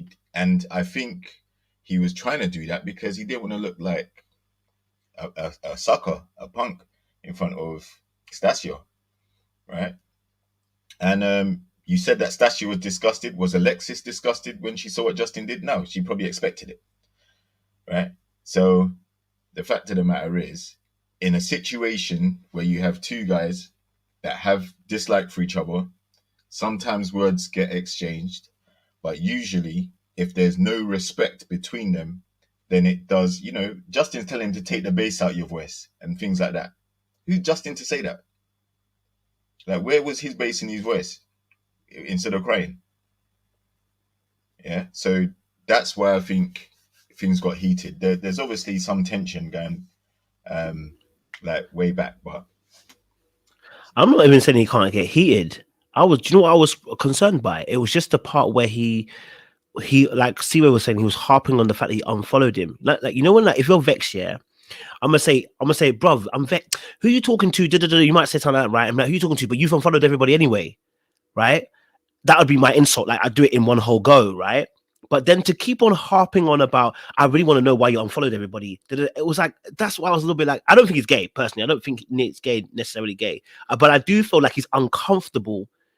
And I think he sees Justin as something that he can't be. And I'm not saying that he wants to be so feminine. I'm talking about being in touch with his emotions.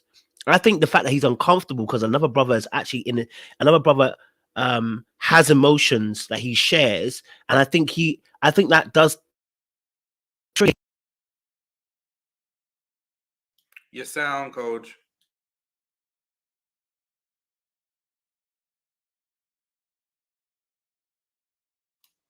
Huh? It just cut out. Are you back in? Yeah, sorry, it does that sometimes. The sound just goes. But no, I was saying that I don't think he necessarily is gay, but I do feel like he's not comfortable with himself. And when you see someone else who's comfortable in a space that you want to be in, sometimes it can pull more out of you. You know what I mean? And so maybe that's what I feel is going on with him. I think it's more of that little bit because he's been on old boy's ass since the very beginning. And I think it's because, like I said, someone else, he's come from a military background. Dad's very stern. You know, it's almost like say, hey, I never got that permission to cry about these situations. So you need to fix up. You know, that's how you be a man. You need to fix up, almost as if he's projecting what he's experienced on to Justin. I think that's the frustration. I wouldn't say necessarily he's gay, but definitely it was doing much. Because definitely Justin, let's talk about Justin. I mean, we can talk about Justin after, but Justin was definitely doing a lot. He was doing the most. He was trying to, I don't know what happened to him. I don't know if he had a therapy session and he's gone the opposite way and he's trying to, you know, sometimes you do the most when you finally get some, when they put some battery in your back. But it's like, I don't know what happened, but old boy's out here trying to stand up. You want to fight people, Justin? Justin, you can't even stand up to your girl. But how are you going to stand up to the next man? I need you to pipe all the way down, 6'10", and sit your ass down and keep quiet. He was doing the most. He was performing. I think he was trying to show Alexis a little something, you know, hey, I'm still the man. But bruh, you were just coming out looking weak, bro. You know what I mean? But sorry, Sean, go for it. Yeah, no, I was going to say, I think, you know, just this deep dive into it is interesting. Like, I don't know what it all means. I definitely think it was a dumb argument to have. It wasn't anything worth spending a whole lot of time talking about. It was hella entertaining to watch. But yeah, I don't know about Nate's sexuality. He definitely doesn't claim to be, you know, anything other than straight. So I'm gonna stick with that because that's what he says until we know otherwise. But what I am gonna say is, JR, I appreciate the cap shows, Kojo too, because I still think it's cap that Nate was flirting with Justin. I don't think ain't no way he could be gay all he wants to, but I doubt I bet some good chunk of change that he was not trying to make no pass to Justin. I know that to be true after hearing how that conversation played out. And how once, you know, the person, he was like, well, he gave me a compliment. A compliment, number one, is not a pass, right? You know, so someone telling you look nice is not a pass. Okay, Justin. So clearly he doesn't know a lot of things from what they should be versus what they really are. Because he's in the dark about a lot of things on the straight and the gay side of the fence. So I'm really not putting much stock into anything that he says. I'm sorry. I just ain't gonna do it. But I'm not gonna defend that dumb argument about following and unfollowing because really I wouldn't care. I think it's dumb. I think it's silly. If that's what you want to do, it's on you. Go for it. Go off. But I think that speaks more about Justin and his inability to deal with confrontation or him always making himself the victim. And here we are again. He's the victim. Everybody slighted him. Everybody, so they didn't go rock climbing with him because they felt uncomfortable. Felt uncomfortable about what? Why didn't all these people want to be around you? Why did all of these people have a problem with you? Right? He even fell out with his BFF, Innocent Ben, who will die on the sword for Morgan until the moon comes and sets and rises 20 times over. But even Ben is tired of him. So please, come on. Yeah, exactly, Sandria. Everybody wanted a piece of Justin. Meanwhile, nobody wanted a piece. Not nail one. So that's that. You know, I can agree with that. I think maybe that also played a part in Nate's speaking up. I think he saw the group is silent. Maybe that's also a reason, but that doesn't explain his anger. But yes, that explains his speaking up maybe more. Like, yo, ain't nobody gonna say nothing. So you want me to say something? Because similarly enough, the Bin and Morgan situation, all the fellas bitched out too. So you know they wait for Nate to say something. I think as I said, Nate's got some leadership quality. I respect it. You know what I mean? He's got some leadership quality. He just needs to find a new Stacia. Okay, someone that's on 41.5k. Okay, he needs to divide it by 10%. You know what I'm saying? And then maybe he can go from there. But you know, maybe Nate was kind of the poverty line. We need him at the average woman line. That's what we need him at, okay? Because old girl is special with the finances, okay? he gonna die another death if he goes there.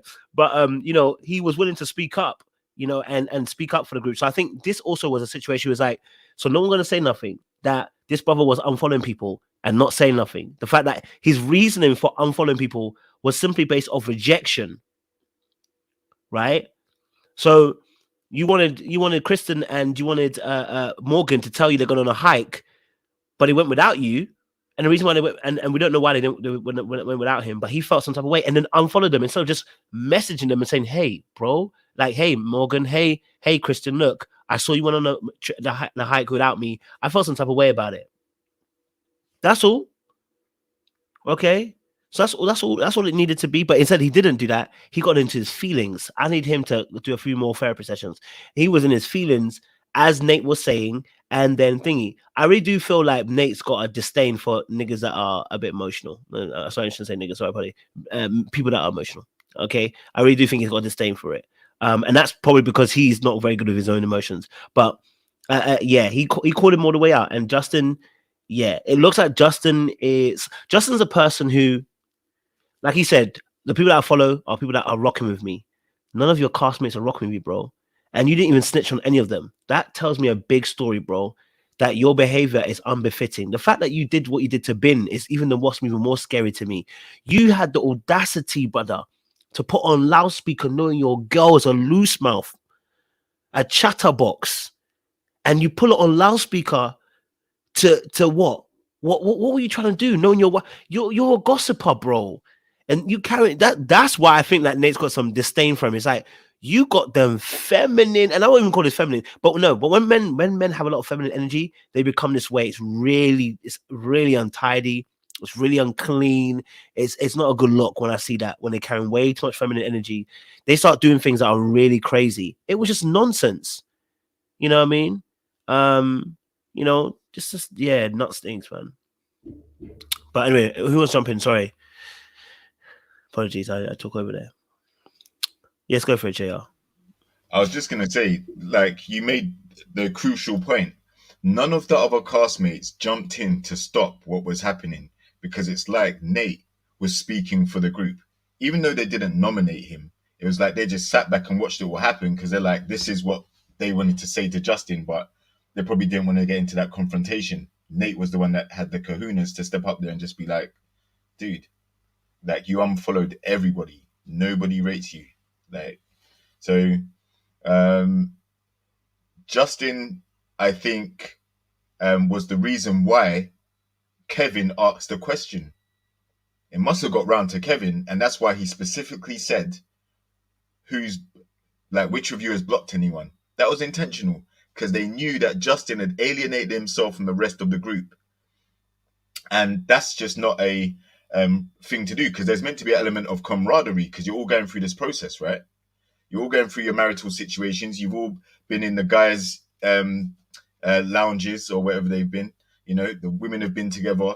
So it's not like there's this combative energy where they've been going at each other the whole time on camera. You know, you've been going through a similar experience. And that's why Justin and Bin talked about Bin's particular situation with Morgan, because there's a camaraderie there, and Bin needed someone to speak to, and Justin was there. But again, as we see, and we're probably going to discuss, Bin's returned with Lindy, and you know, he blames Justin for the breakdown of what happened. He's not mad about it, but he said that that's where the problem came from, Justin's behavior. So yeah, Justin, man, like I said, for me, he's just too much of a polarizing figure. And this bass in Nate's voice that he was expecting to see, I thought Justin should have just sat down, hold his corner, and focus on what happened between him and Alexis, not be moving mad, unfollowing people and following people to be nosy, because he's burnt bridges with them. That's why you can't just reach out and say, oh, so hey, what happened on that run that I missed out on? Because you already unfollowed them. So now to come begging, like, in asking them for how it went, they're gonna be like, nah, bruv, you unfollowed us, bruv. Like, you burnt bridges there. Like, you can't, like, why did you do that? And I don't think he would have liked to have been called out for why he did it. If I'm saying, he'll have to explain to everybody, like 8-9 different people, explaining why he unblocked everybody. You know what I'm saying? So yeah, Justin, sorry, poor show. Couple of other things. One, Stacia, I forgot about that whole thing, but remember she put in the comments that, remember when they had the sex swing, right? And Justin wanted to get in it, and Nate was like, nah, bro, it's not for you. It's not for you, you know. And I just feel like every time it came to Justin, it was not like, oh, I'm into you. It was like, you're annoying me. And then remember when they were fleshing out the conversation, even at the reunion, Nate said, I'm not your therapist. I'm not going to be listening to your problems and giving you counseling, you know, because I think you're too emotional. It's exactly it. Like, if you like somebody, you're attracted to them, you're going to look for a chance to spend time with them no matter what. He was super dismissive of the guy, right? So I just am reminded of those little moments too, where he was like, you're annoying, bro. You're like annoying, and I have zero tolerance for you. Again, I think he's rude, you know, a little bit harsh. You know, perhaps he could have talked to him and kind of give him some guidance and advice. He probably could have helped him with, you know, giving him some tips on his, you know, sex game. So Alexis could stop blasting Justice, you know, about how things ain't working the way they're supposed to be working.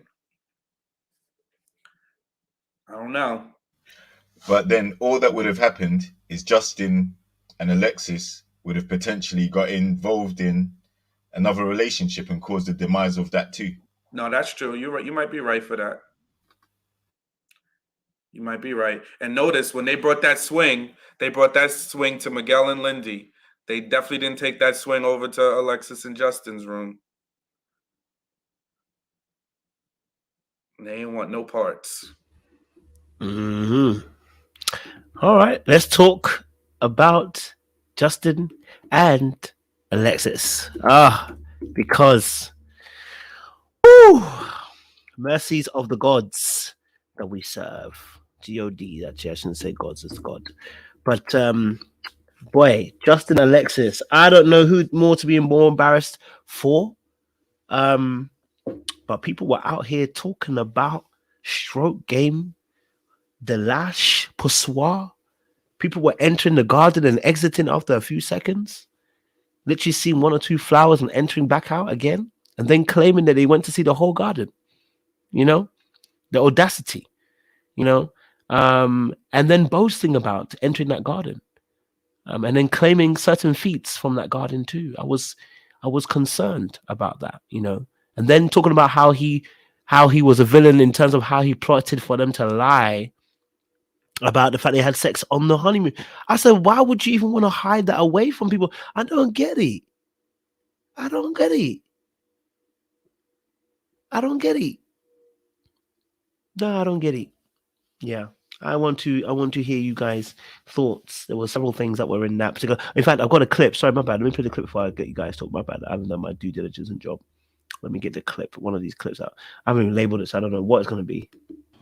To not say anything. Mm-hmm. So I protected my husband, and we did not say anything. And then in the end, when you got mad at me, you're like, yeah, I'm going to tell our secret that I told you not to tell anybody. So then it put me in a bad spot. I just felt like it was manipulative, and I felt like it was malicious. You like brought me in on your lie. and then he dragged her as well. So what's the guy's thoughts? Because he dragged her after. He literally dragged her. He said, "Look, you held that lie too. So you gonna be in this situation with me? Okay, we all going to jail."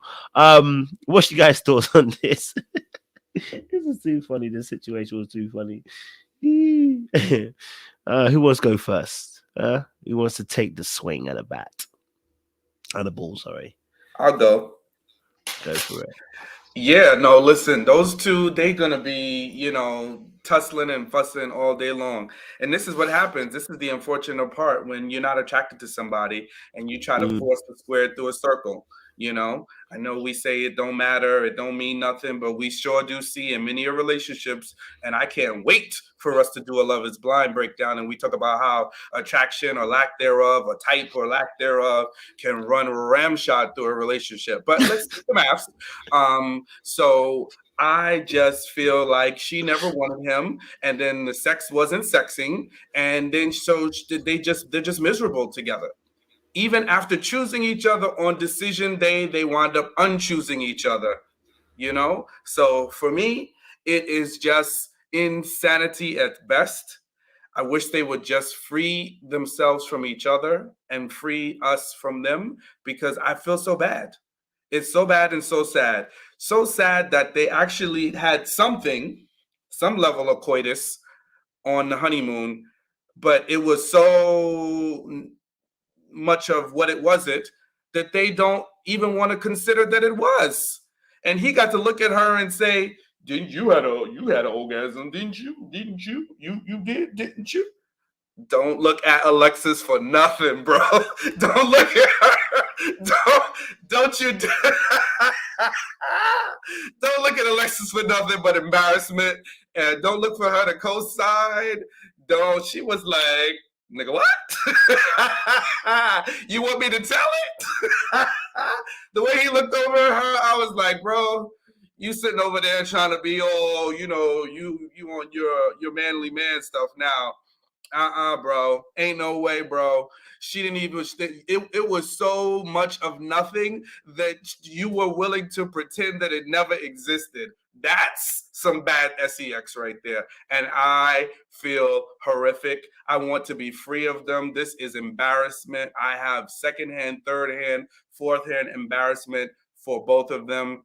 I want no parts of this. I'm so sad.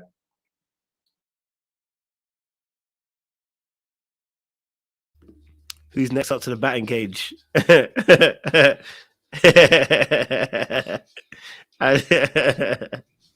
Yes, C-Way. I'm running out of steam. I feel like I'm gonna bow out gracefully. I don't have much for them. I mean, the only entertaining thing about is the whole we had sex on our honeymoon thing, and then they want to argue back and forth about the number of pumps and the location of entry. I literally was like, had so much, M. Kelly, the embarrassment. I was so embarrassed. And I was trying to figure out why Justin has so much pride and such a, it sounds like effed up experience. It just sounded like it was a really bad experience, and he wants to bring Alexis down in his lie. But again, her lie was to help him at that particular time and to help herself, because she didn't want to have to admit that, she allowed herself to be subject to such a bad experience. So honestly, like, I guess he's right. They both lie for their own reasons, right? It wasn't just to protect him. But yeah, I mean, this wasn't gonna work. This was like a lack of attraction, both physically and to his emotional instability, and it was just not gonna work. And I'm glad that they can just free us and them, because I think we all want to be free from this at this point. So thank you. Yeah, I've got to say, like, if you don't know what happened, how it happened, and where it happened, then trust me, it's nothing significant.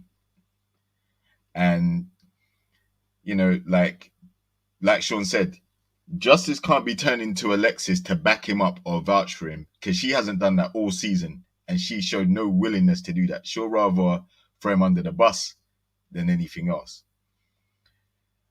So yeah, whatever took place between them, whether it was the honeymoon or not, it just wasn't memorable, and it probably wasn't meant to be.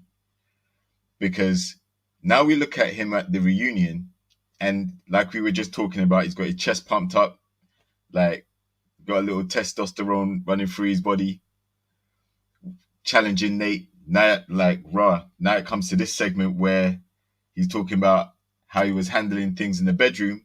She has no recollection of any of what he's talking about. So that's sad. That's a sad way to go out, Justin. Very sad. I do want to say EEB commented, and I did want to mention this. I do think that first day at the honeymoon was probably an atrocious experience. But I do think Alexis is where y'all wearing y'all caps. I need my cap. I think there's some cap with Alexis trying to act like every single experience with Justin was bad. Because either you couldn't find nobody else in the city. I do agree. It's a good question. Why did you go? She never answered why she went over to his house after the club. She did never answer that. And I'm starting to think that maybe he had some performance anxiety. He was scared. It was his first day, first time. There were some issues. But I do think at some point he got it together. I really do. I do think he got it together at some point. And she can't tell me that he didn't, because why you running over to the house after the club? So I think Alexis is trying to play, because like y'all said, she'll play him any chance she gets. She be trying to play that man, but I don't think it was all bad the whole time. Not the whole time.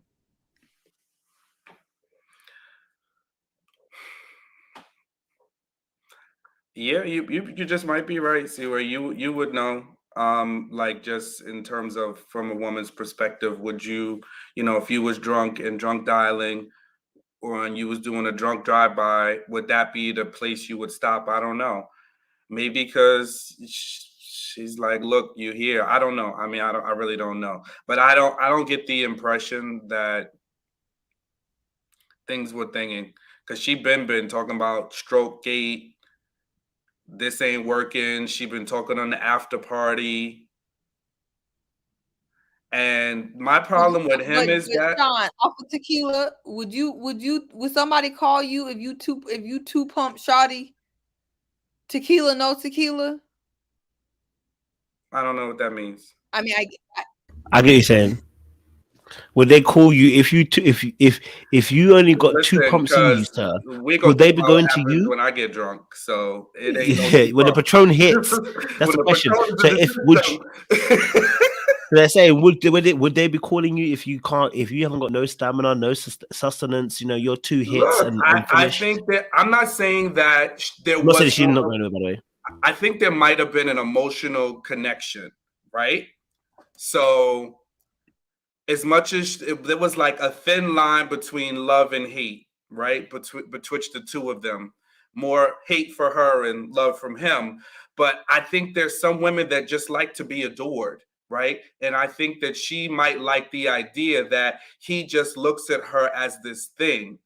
And so she might just want to be adored. Now, look, I don't know. There's a lot of components to sex. So maybe some things ain't working and maybe other things are. I don't know. But the overall picture is not one of satisfaction, at least on her end that I get. And the main problem that I have with him is like Mitch, he gonna be a straight shooter, right? Mitch ain't gonna cap and be like, oh, I was Don Juan and, do you mind if I stroke you up? I don't mind. He ain't gonna do it. He ain't gonna tell you he doing all that, Meanwhile, Justin is putting 10 on 2. And unfortunately, when I'm a dude and when us dudes putting too much 10 on 2, and then you talk to the ladies and the ladies is saying the 2 is a 2 and the 10 ain't a 10, then that leads me to believe your 2 is a 2. You know what I'm saying? So that's where I'm getting where the math is just not mathing. And I'm just feeling like Justin be multiplying and adding and doing algebraic equations for stuff that just ain't there. And that's my issue. I agree. It was never there. There was no connection from her side, at least. So, like, the fact is, even though he was practicing celibacy, he's never going to be perfect the first time. So whatever fumbling and bumbling around he did, he could attribute that to not having it for a while, right? But ultimately, if you don't even agree on what took place and how often and when it took place, you know, because she was just literally saying, yeah, well, okay, whatever he said. Like, trust me, that, and the thing is, he was getting pissed about it, but again, he couldn't definitively add any facts to the situation either. So I'm not sure if he was drunk as well. But that could be a reason why she wanted to go to the club and get drunk every week, so that she could come home for snuggles and sexy time with him. Because she's never been attracted to him from the start. Never. She swiped left on the app and she swiped left in person when she met him.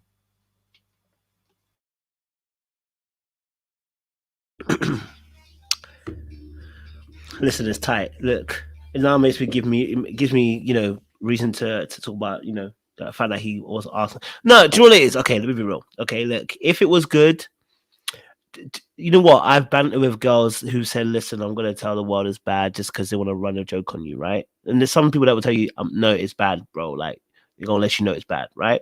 But you know, because when you hit that girl with the, but I hit it good, you said that enough times, she's going to tell you eventually, listen, I need to stop the cap. You're not good. Da-da-da. This brother has not read all the signs along the road. I need him to look at this. It said stop for a long time, but it wasn't stopping. Okay. The fact that she even rolled her eyes and said, listen, I ain't gonna even say it. I'm just gonna my face gonna tell you. That should let you know. Okay. I always tell you, listen, you know, if you pay enough attention to these ladies, you know, you gonna find out if you're good or not, man. Like, listen, if you poor in your game, you won't be getting a call back. Yeah, you know what I'm saying? Well, I mean, sometimes ladies get a little bit, you know, lonely. But you know, most time you ain't gonna get a call back, bro. So I'll be honest with you. But the fact that she keeps saying you tried tells me this thing didn't go down. Okay, all right. The fact that she said that you tried tells me it didn't go down, bro. I'm gonna need you to work on your thrust game. I'm gonna need you to start working, you know, start doing some of those hip thrusts with the weights. Okay, I'm gonna need you to start holding your pee when you go to the toilet. Okay, start strengthening those muscles. Okay, we're gonna need that because, sir, you can't come out with a boast and not be hitting it correctly. It doesn't make no sense. But this again screams at arrogance from Justin himself in general. Because why did you feel the necessariness to come and say that? And Alexis to be acting all the damn time. Why were you screaming, dude, when you know it wasn't even hitting like that? Like, it don't make no sense, baby. You're destroying your own market. You got this boy thinking he was hitting something, and meanwhile you just hey, you just hit it. You know what I mean? Like, baby, like you now not helping the situation. I need you to tell the truth. Okay? I need you now to tell the truth. You know? Go for it, bro. She just wanted it to be over, Kojo. So that's what Seaway, help us out from a lady's perspective. She just wanted it to be over. So she just made a bunch of noises to just, you know,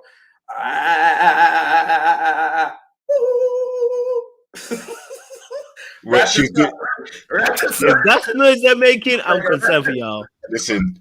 She was doing Amapiano voiceovers on Justin. Oh my goodness. Nah. Not that I'm a piano.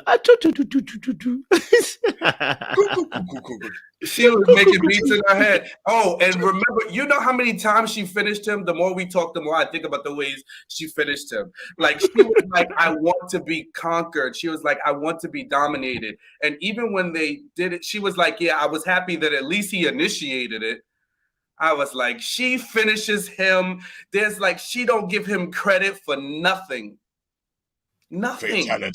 Fatality. Y'all, Justin, to your other question, I mean, I guess women do that. A lot of women just tell people, okay, they give people a time frame. Like, you got up until this point. I work better with the time frame. I'm not going to be doing all that fake chaos and all that type of. No. I'm not doing all that. I'm sure some people do that if they're actors or actresses or whatever. But I'm not doing all that shenanigans. I'm not going to speak for the women delegation with that. I think everybody going to do their own thing to get by how they get by. So y'all will not have me speaking for all women on that issue because I cannot. But Justin's going somewhere, okay? Justin is a superstar in the making.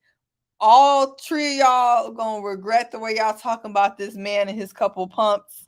I just have a feeling that Justin is going somewhere far. Okay? So let's just keep Justin lifted. He is a free thinker. Ain't that what black people celebrate nowadays? Free thinking to all types of degrees. So whatever. He's a free thinker. He walks to the beat of his own drum. He marches to the beat of his own drum. Mm-hmm. Justin is going somewhere far. He's definitely done by a full count. The only good thing Justin did this whole season, well, he didn't even do it this season. This happened afterwards. But that was pick up Maya from that old friend's house, wherever the heck they were in Colorado. That's the best thing he did, was free Maya and bring her back home, because that's the only woman that's been loyal to him through this process, and he cut her loose. So he can't even see loyal women. That woman was ride or die, and she knew Alexis wasn't about nothing. That's why she's, I'm gonna take up this little Martian dog of yours, help y'all out. I'm gonna help y'all out. Maya, she took the dog for him. Watch this. I'm gonna show you what she really is like. I'm gonna do a bid for you, bro. I'm gonna do a bid for you. Exactly. Maya was like, she don't love you like I do. Let me show you. Take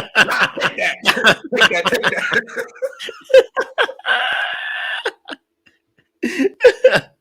I'll keep walking, but I'll be back. Y'all being toxic like Nate.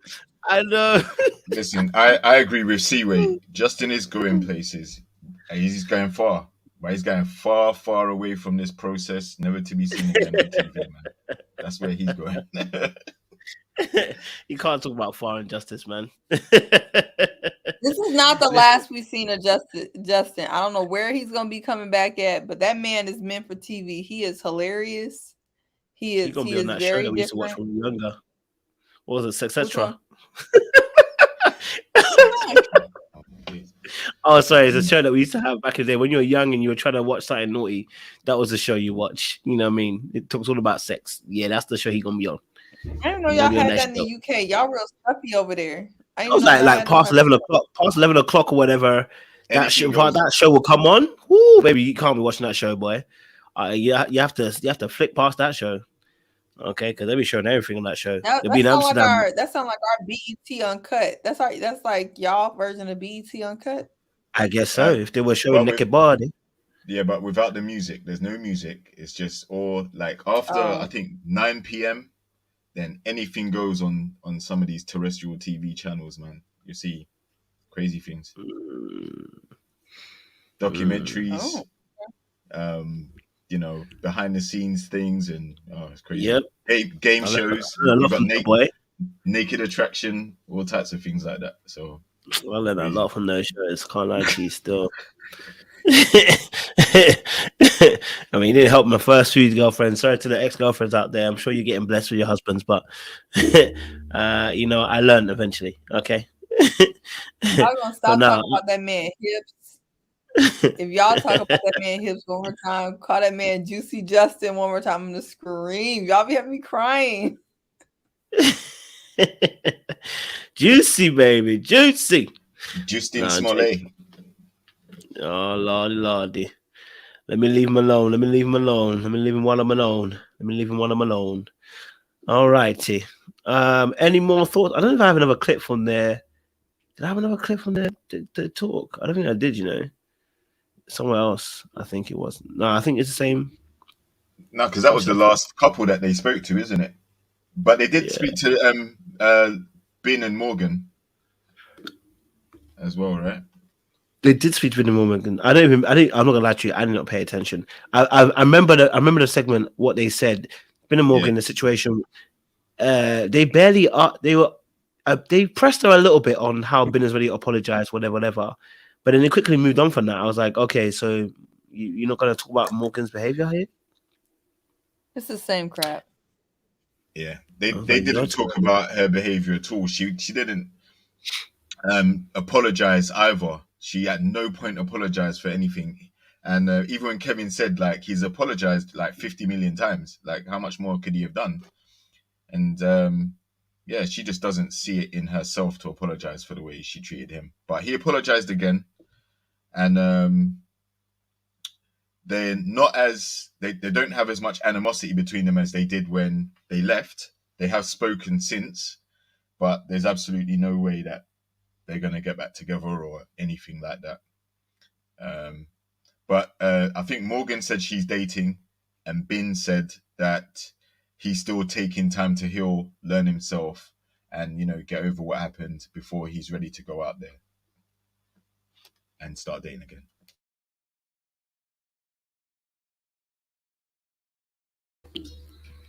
I hear that. Sean, give us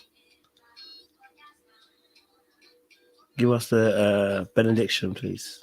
Time for bed. Oh, that's it? We covered everybody? Yeah, well, you can, unless you want to talk about Ben, you can quickly add Ben and Morgan in your benediction.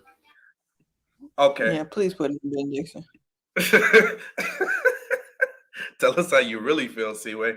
Let's see where we Excuse me. Well, guys, we had a great time tonight. Anybody listening, please don't take offense. This is all in good, healthy fun. We mean no harm. We come in peace. So please just know it's all in good fun. But listen, we see so many of these relationships.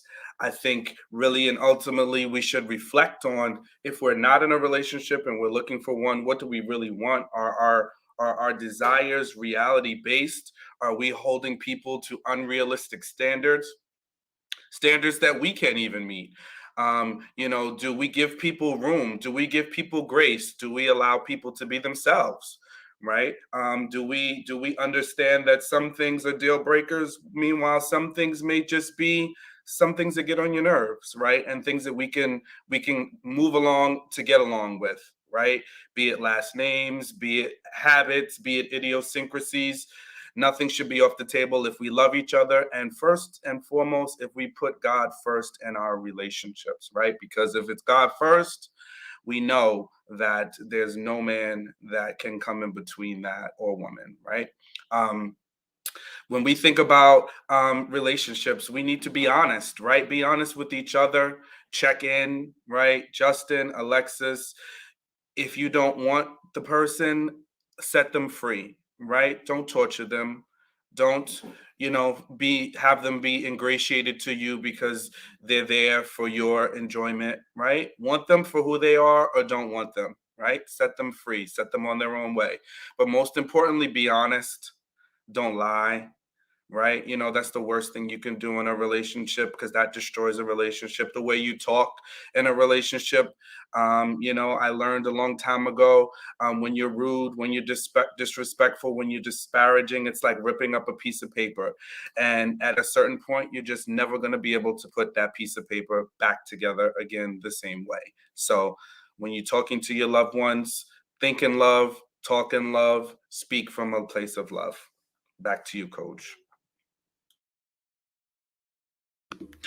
Yes, thank you very much, Sean. Appreciated. Listen, it's been a crazy reunion. We can't wait for part 2. But what I loved as well is the fact that they just put all the action in part 1 and said, listen, you're going to get it all in one go. And I really appreciate that. Listen, if you haven't already joined the Discord, you're missing out, because some of the things that we're talking about, we spoke about on the Discord. And it's too funny when you talk about on the Discord compared to when you talk about here. Trust me, we've laughed and we've cried a little bit in the Discord as well. So listen, if you want to join the community, you want to be part of, you know, the behind the scenes talks that we have, the after darks, you know, this is the time to join. You know what I mean? Get yourself on a Patreon, get yourself involved as well. And join this lovely community as well. Look, we're having fun, man. That's what I'm gonna say. Someone said rap pool jog phrase. You're moving mad. We're having fun. These boys need to stop moving mad behind the scenes.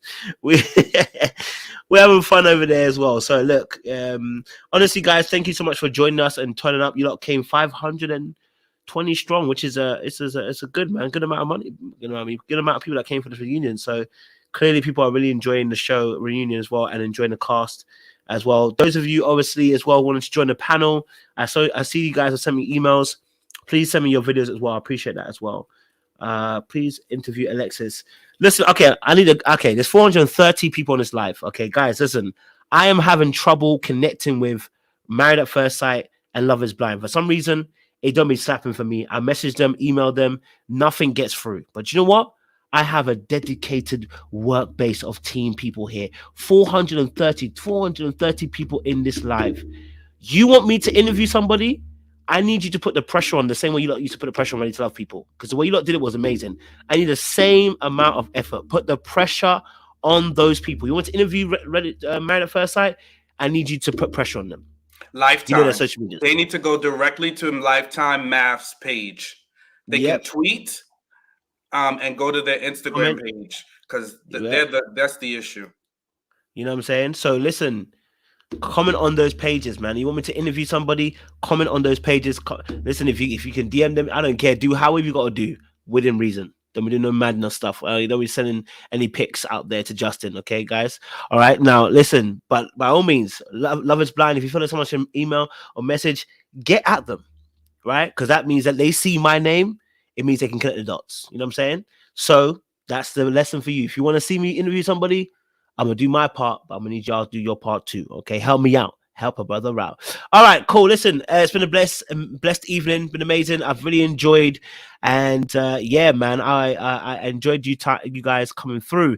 We'll be back here again, I believe, on Monday. I think Sunday. Sorry, men's chat is on Sunday. So the men's chat's on Sunday. We'll have our men's talk, and it's gonna be an interesting one once again. So I'm enjoying the men's space. Last few sessions have been quite good and quite informative. So let's keep that going. All right.